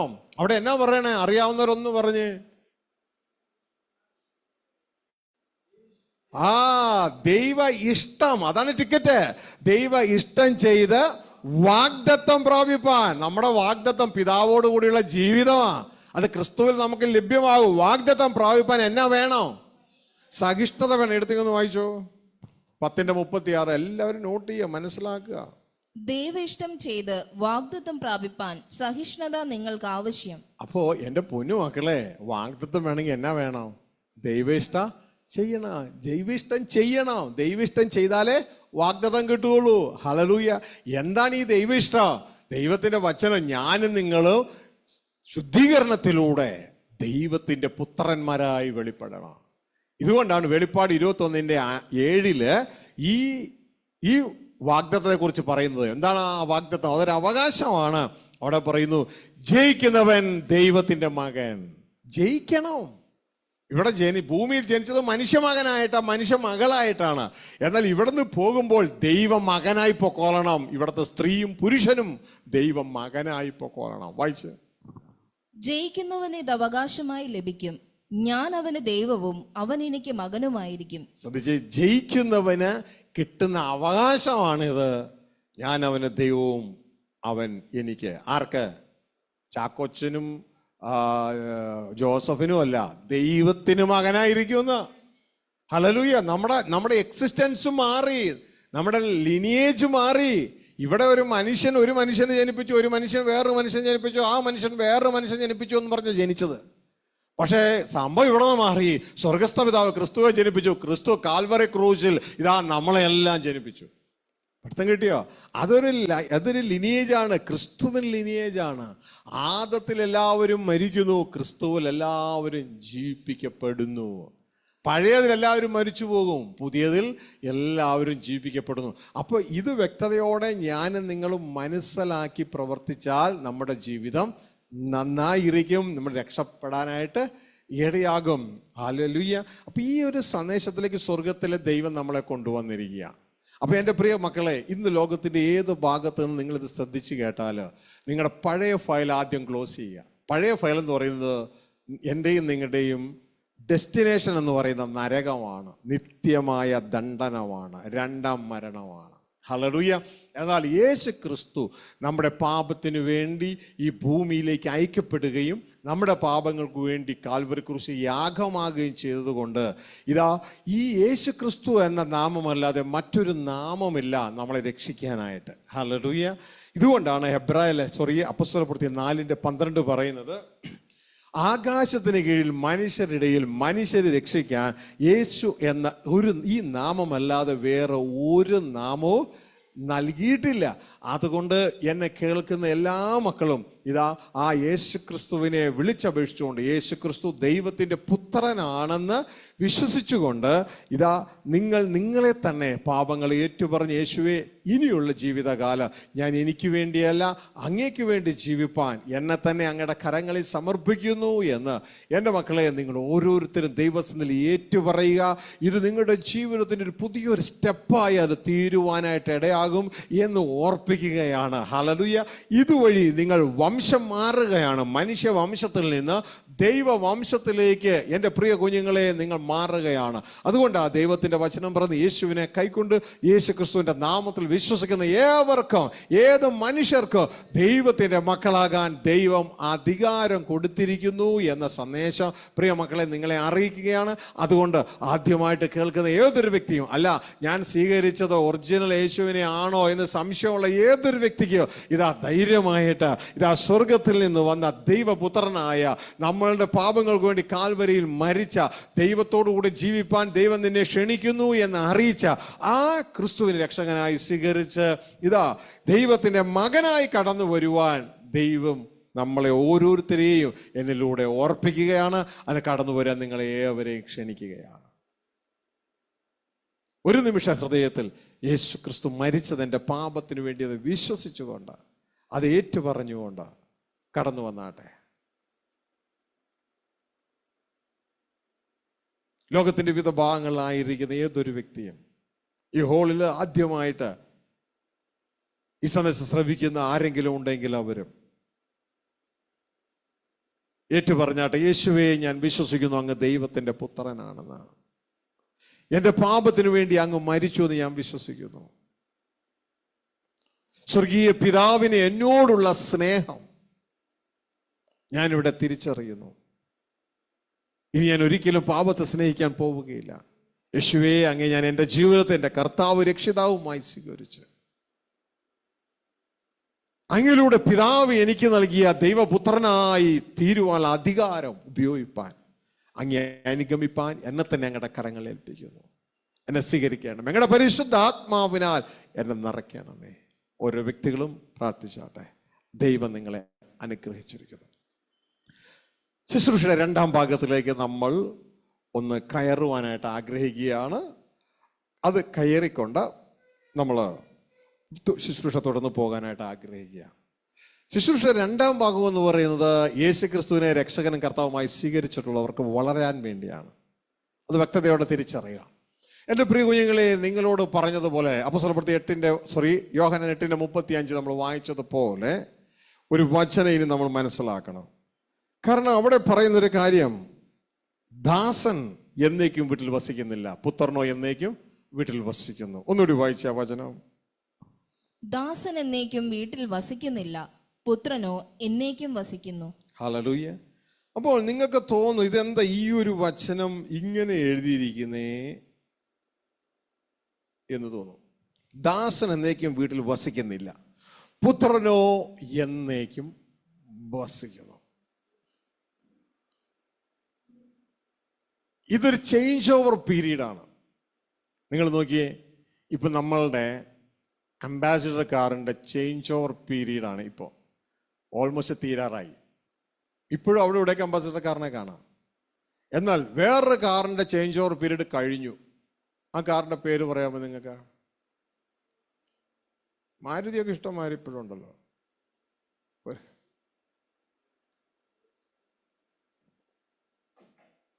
ഇത്തിരി വെള്ളം തന്നേക്കണേ.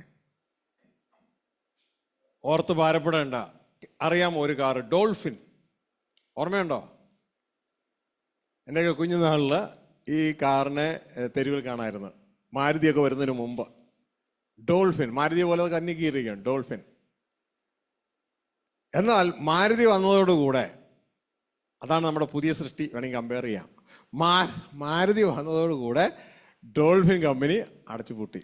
ഡോൾഫിൻ അങ്ങനെ മാർക്കറ്റിൽ നിന്ന് പോയി പോയി പോയി പോയി ഇപ്പോൾ തെരുവുകളിൽ എങ്ങും ഡോൾഫിനെ കാണാനേ ഇല്ല. ഇവിടുത്തെ കിട്ടിയ ഇതേപോലെ തന്നെയാണ് നമ്മൾ പുതിയ സൃഷ്ടിയായ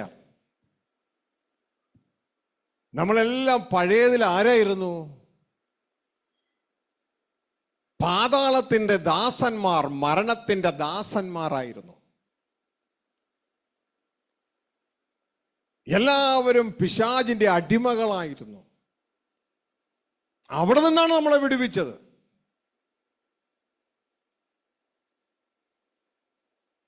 ഗലാത്യലേഖനം 1:3 വരുമ്പോ ഈ ലോകത്തിൽ പിശാചിന്റെ അടിമകളായി പാപം നിമിത്തം നമ്മൾ പാപത്തിന്റെ ദാസന്മാരായിരുന്നു. വായിച്ചാട്ടെ, 1:3 മുതൽ വായിച്ചു. പിതാവായ ദൈവത്തിങ്കൽ നിന്നും നമ്മുടെ ദൈവവും പിതാവുമായവന്റെ ഇഷ്ടപ്രകാരം ഇപ്പോഴത്തെ ദുഷ്ടലോകത്തിൽ നിന്ന് നമ്മെ വിടുവിക്കേണ്ടതിന് നമ്മുടെ പാപങ്ങൾ നിമിത്തം തന്നെത്താൻ ഏൽപ്പിച്ചു കൊടുത്തവനായി നമ്മുടെ കർത്താവായ യേശുക്രിസ്തുവിൽ നിന്നും നിങ്ങൾക്ക് കൃപയും സമാധാനവും ഉണ്ടാകട്ടെ. ഹല്ലേലൂയ. നമ്മളുടെ പാപങ്ങൾ നിമിത്തം നമുക്ക് വേണ്ടി ഏൽപ്പിച്ചു കൊടുത്തു. ശ്രദ്ധിച്ച്, ഈ ദുഷ്ടലോകത്ത് നമ്മളെ വിടുവിക്കാൻ. അപ്പൊ നമ്മൾ ഏതിന്റെ കീഴിലായിരുന്നു? ദുഷ്ടൻ, പിശാചു വാഴുന്ന ലോകത്തിന്റെ കീഴിലായിരുന്നു. പിശാചു വാഴുന്ന ലോകത്തിന്റെ കീഴിലായിരുന്നു ഞാനും നിങ്ങളും. ഹല്ലേലൂയ. ഇനി ദൈവത്തിന്റെ മറ്റൊരു വചനം, റോമലേഖനം 6-ാം അധ്യായം അതിന്റെ 22-ാം വാക്യം വായിച്ച്. എന്നാൽ ഇപ്പോൾ പാപത്തിൽ നിന്ന് സ്വാതന്ത്ര്യം പ്രാപിച്ച് ദൈവത്തിന് ദാസന്മാരായിരിക്കിയാൽ നിങ്ങൾക്ക് ലഭിക്കുന്ന ഫലം വിശുദ്ധീകരണവും അതിന്റെ അന്തം നിത്യജീവനുമാകുന്നു. ശ്രദ്ധിക്കുക, ഇപ്പൊ എന്തിൽ നിന്ന് സ്വാതന്ത്ര്യം കിട്ടി? പാപത്തിൽ നിന്ന് സ്വാതന്ത്ര്യം കിട്ടി. ഇത് നമ്മളുടെ ഉൾത്തളവുമായിട്ടുള്ള ബന്ധത്തിലാണ് പറഞ്ഞത്. പാപത്തിൽ നിന്ന് സ്വാതന്ത്ര്യം കിട്ടി. നമ്മൾ ആത്മാവിൽ പുതിയ സൃഷ്ടികളായി. ഹല്ലേലൂയ. ദേഹിയിൽ നമ്മൾ ദൈവത്തിൻ്റെ ദാസന്മാരായി നിൽക്കുകയാണ്. എന്നാൽ അപ്പോൾ തന്നെ ശരീരത്തിലും ദേഹിയിലും നമ്മുടെ പഴയ ചിന്തയിൽ നമ്മൾ ഈ ലോകത്തിൻ്റെ മരണത്തിൻ്റെ ദാസന്മാരായി തുടരുകയാണ്. അകത്ത് ആത്മാവിൽ ദൈവത്തിൻ്റെ പുത്രനായി, ജഡത്തിൽ അതിൻ്റെ ഇൻഫ്ലുവൻസ് ദേഹിയിലേക്കും നമ്മൾ മരണത്തിൻ്റെ പാപത്തിൻ്റെ ദാസന്മാരായി കിടക്കുക. ഒരു സമയത്ത് തന്നെ നമ്മൾ രണ്ടും കയറി കിടക്കുക. പുത്രനുണ്ട് അകത്ത്, പുറത്ത് ദാസനുണ്ട്. ഒരു സമയത്ത് രണ്ടും ഉണ്ട്. കാരണം പഴയതിൽ നിന്നാണ് നമ്മളെ വിടുവിച്ചത്. പഴയതിൽ നമ്മൾ പാപത്തിന്റെ ദാസന്മാരാ. ഇപ്പൊ പുതിയതിൽ യഥാർത്ഥത്തിൽ ദൈവത്തിന്റെ ദാസന്മാരായി, അപ്പോൾ തന്നെ ദൈവത്തിന്റെ മക്കളുമായി. പക്ഷേ എഫക്റ്റീവ്ലി നമ്മൾ പാപത്തിന്റെ ദാസന്മാരാ. നമ്മളെ വിളിച്ചത് ഈവൻ ദൈവത്തിന്റെ ദാസനാകാനല്ല, നമ്മളെ വിളിച്ചത് ദൈവത്തിന്റെ മക്കളാകാനാണ്. അതാണ് നമ്മുടെ അൾട്ടിമേറ്റ്. എന്നാൽ ഇന്നിത് രണ്ടും നമ്മളോട് കൂടെയുണ്ട്. പുത്രനും ഉണ്ട്, ദാസനും ഉണ്ട്. ഇനി ഇവിടുത്തെ വിഷയം എന്ന് പറഞ്ഞാൽ ദാസൻ എന്നേക്കും വീട്ടിൽ വസിക്കത്തില്ല,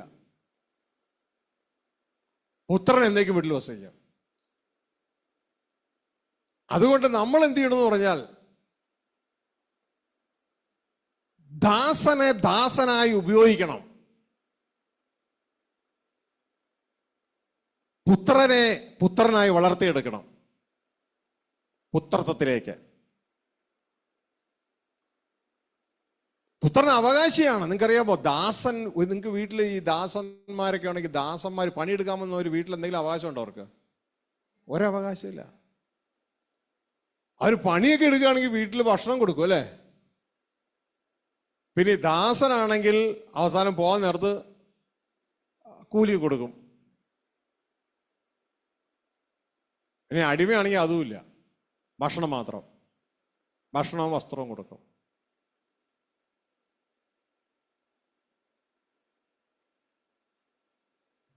പക്ഷെ മകൻ അങ്ങനെയാണോ? മകൻ അങ്ങനെയല്ല. ആ വീട്ടിൽ അവകാശമുണ്ട്. അപ്പൊ ഇത് രക്ഷിക്കപ്പെട്ടവർക്ക് വേണ്ടി പറയണതാ. ട്രൂലി രക്ഷിക്കപ്പെട്ടവർ, അല്ലാണ്ട് ചുമ്മാ എവിടെയെങ്കിലും യേശുവിനെ പറഞ്ഞു, ആ യേശുവിനെ ഞാൻ സ്വീകരിച്ചു, സ്നാനപ്പെട്ടു, പള്ളി ചേർന്ന് പറഞ്ഞാൽ അവർക്കല്ല. ട്രൂലി യഥാർത്ഥ യേശുവിനെ വിശ്വസിച്ചില്ലെങ്കിൽ ഇതൊന്നും അകത്ത് നടക്കത്തില്ല. ചുമ്മാ പുറമെ പേര് രജിസ്റ്റർ ചെയ്യാന്നല്ലാതെ ഒരു കാര്യം നടക്കില്ല. യഥാർത്ഥത്തിൽ നിങ്ങൾ യേശുവിനെ കർത്താവ് രക്ഷകനായി സ്വീകരിച്ചിട്ടുണ്ടെങ്കിൽ നിങ്ങൾക്ക് തിരിച്ചറിയാം. എല്ലാ മക്കളും ശ്രദ്ധിച്ചോ, യഥാർത്ഥത്തിൽ ഒറിജിനൽ യേശു. ഇന്ന് കള്ളക്രിസ്തുക്കളെ അനേകം പ്രസംഗിച്ച് നടക്കുന്നത് പിശാചിന്റെ തട്ടിപ്പാ. ഒറിജിനലി നിങ്ങൾ യേശുവിനെ രക്ഷകനും കർത്താവായി സ്വീകരിച്ചിട്ടുണ്ടെങ്കിൽ തിരിച്ചറിഞ്ഞോ, അതിന്റെ തെളിവ് നിങ്ങൾക്കറിയാം. വേറെ ഒന്നുമല്ല, നിങ്ങളുടെ ഉള്ളത്തിൽ നിന്ന് തിരുവെഴുത്ത് പറയുന്ന പോലെ ജീവജലത്തിന് നദികൾ ഒഴുകും.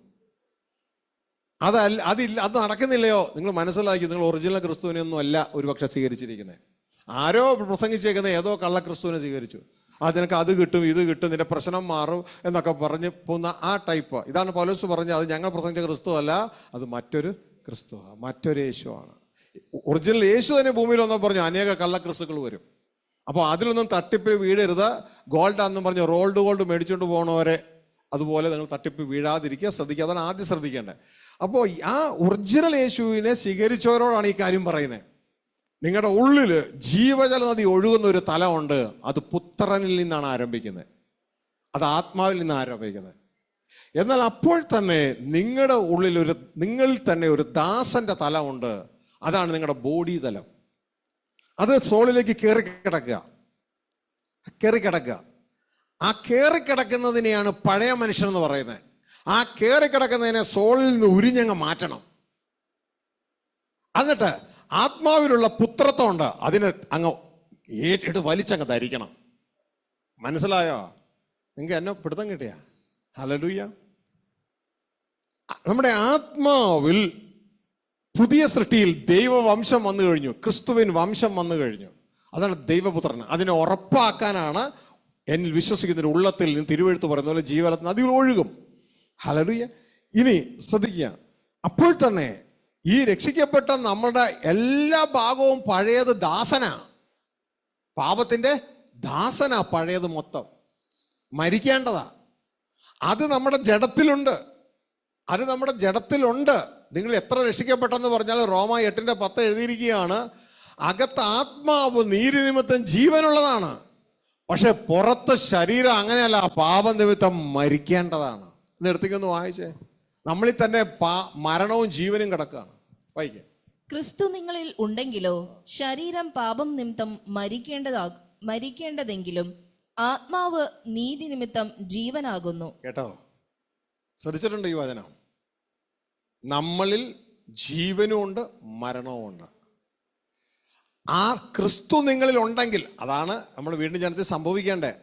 നല്ല കറക്റ്റ് അല്ലെങ്കിൽ ക്രിസ്തു ഒരിക്കലും അകത്ത് വരത്തില്ല. ഏതെങ്കിലും കള്ളക്രിസ്തു ആണെങ്കിൽ ഇത് നടക്കില്ല. അപ്പൊ ക്രിസ്തു നമ്മുടെ അകത്തുണ്ടെങ്കിൽ നമ്മുടെ ആത്മാവ് നീതി നിമിത്തം ജീവനുള്ളതാണ്.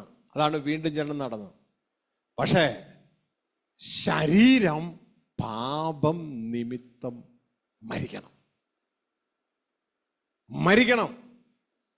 ഈ ശരീരം വീണ്ടും പിശാചിന്റെ കീഴിൽ തന്നെ കിടക്കണേ. ഈ സാധനം നമ്മുടെ ആത്മാവ് ദൈവത്തിന്റെ കീഴിലാണ്, ദൈവരാജ്യത്തിന്റെ കീഴിലാണ്. നമ്മുടെ ആത്മാവിലാണ് നാം ദൈവത്തിന്റെ പുത്രൻ. ശരീരത്തിൽ നാം ദാസന്മാരാ. ഇത് നമ്മൾ തിരിച്ചറിഞ്ഞു വേണം ഉപയോഗിക്കാൻ. ഈ ശരീരത്തെ ദാസനെന്നല്ല ബൈബിൾ പറയുന്നത്, അതിനേക്കാൾ ഉപരി സ്ലേവ് എന്നാ പറയുന്നത്, അടിമ. ശരീരത്തെ നമ്മൾ ഉപയോഗിക്കണം. ആർക്ക് വേണ്ടി? പുത്രന് വേണ്ടി. ഇതിന്റെ നടുവിൽ നിൽക്കുന്ന സോളാണ് നമ്മൾ, ദേഹിയാണ് നമ്മൾ. ദേഹിയുടെ ഒരു സൈഡിൽ ദൈവവംശം പുത്രൻ, ദേഹിയുടെ മറു സൈഡിൽ വീണുപോയ മനുഷ്യവംശം, മരണമുള്ള ദാസൻ. ഈ ദാസൻ അതിവേഗം മരിക്കും. ഈ ദാസൻ മരിക്കുന്നതിന് മുമ്പ് ഈ ദാസനെ കൊണ്ട് പുത്രന്റെ പണികളൊക്കെ നമ്മൾ ഇടിപ്പിക്കണം, ഭൂമിയിൽ ഇടിപ്പിക്കണം. പക്ഷെ ഇന്നത്തെ അവസ്ഥ അതല്ല. ദാസനെ കെട്ടിപ്പിടിച്ച് നിൽക്കുകയാണ് നമ്മൾ. ദാസനെ കെട്ടിപ്പിടിച്ച് നിൽക്കുകയാണ് നമ്മൾ.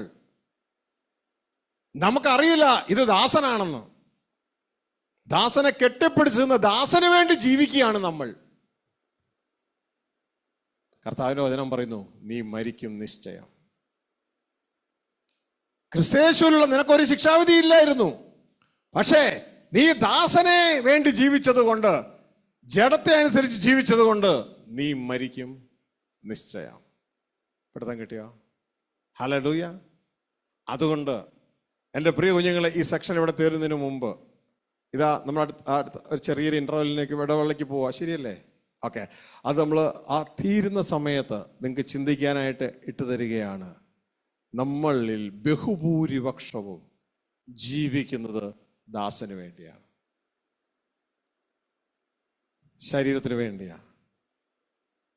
ശരീരത്തെ നമ്മൾ ഉപയോഗിക്കുകയല്ല, പകരം ശരീരത്തെ പോഷിപ്പിപ്പാൻ ശരീരത്തിന് അടിമ എന്നതുപോലെ നമ്മൾ ജീവിക്കുകയാണ്.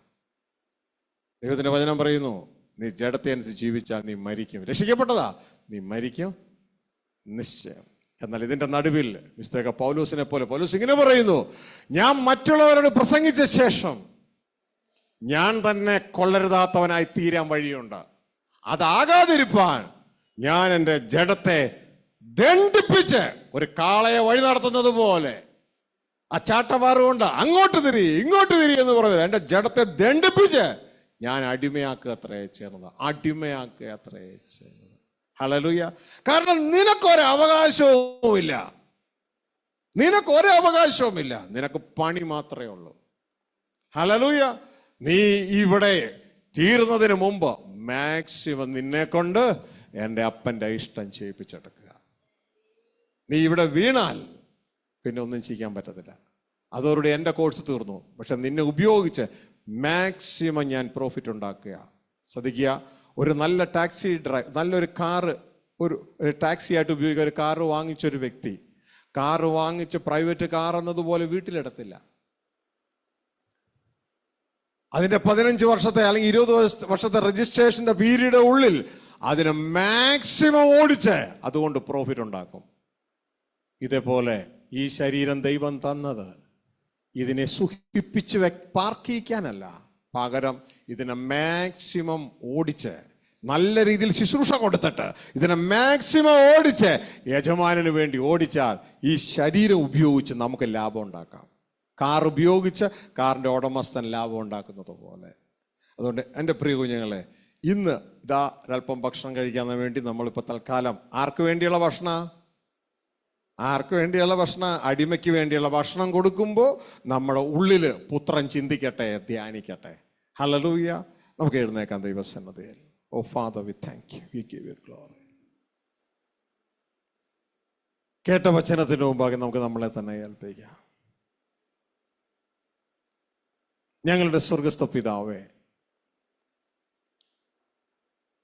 ദാസനും മകനും എന്ന ടൈറ്റിലിന്റെ കീഴെ ദൈവരാജ്യ സുവിശേഷം മനസ്സിലാക്കുവാൻ അങ്ങ് ഞങ്ങൾക്ക് നൽകിയ ഈ അവസരത്തിനായി നന്ദി. ഈ ഹോളിലെ ശബ്ദ കാഴ്ചപരിധിയുള്ള എല്ലാ മക്കളെയും അങ്ങയുടെ കരങ്ങളിൽ ഏൽപ്പിക്കുന്നു. അങ്ങയുടെ ശ്രേഷ്ഠമായ സന്ദേശം, ഈ ലോകത്തിന്റെ വെളിച്ചമായ ഈ സന്ദേശം തിരിച്ചറിഞ്ഞ് അങ്ങയുടെ മക്കളേവരും ക്രിസ്തുവെ രക്ഷകനായി സ്വീകരിച്ച ക്രിസ്തു എന്ന അടിസ്ഥാനത്തിൽ നിന്നുകൊണ്ട് വളർന്ന് ക്രിസ്തുവാകുന്ന തലയോളം വളർന്ന് സ്വർഗസ്ഥ പിതാവിൽ ഒന്നായി തീരുവാൻ മക്കളെ ഏവരെയും സഹായിക്കണമെന്ന് പ്രാർത്ഥിക്കുന്നു. അങ്ങയുടെ നാമത്തിൽ ഈ മക്കളെ അനുഗ്രഹിക്കുന്നു. ഇവിടെ സകല ആവശ്യങ്ങളുടെ പേരിൽ കൂട്ടായിരിക്കണമേ. അങ്ങനെ ചെയ്യുന്നതിനായി നന്ദി. ഞങ്ങൾക്ക് തന്ന ശരീരത്തിനുള്ള, ആത്മശരീരത്തിനുള്ള ആഹാരത്തിനായി നന്ദി. അപ്പോൾ തന്നെ ഞങ്ങളുടെ പുറമേ ഉള്ള ശരീരത്തിന് വേണ്ടി ഒരുക്കിയിരിക്കുന്ന ആഹാരത്തിനായി സ്തോത്രം. അതിനെ വാഴ്ത്തി അനുഗ്രഹിക്കുന്നു. കഴിച്ചു ബലപ്പെടേണ്ട ശുശ്രൂഷയെ സഹായിക്കണം. സർവ്വമഹത്വം അങ്ങേക്ക് യേശു ക്രിസ്തുവിൻ നാമത്തിൽ പിതാവേ. ദൈവം നിങ്ങളെ അവരെ അനുഗ്രഹിക്കട്ടെ, സഹായിക്കട്ടെ, കൂട്ടായിരിക്കട്ടെ. നമുക്ക് വേണ്ടി ഒരുക്കിയിരിക്കുന്ന ഭക്ഷണം കഴിച്ചു.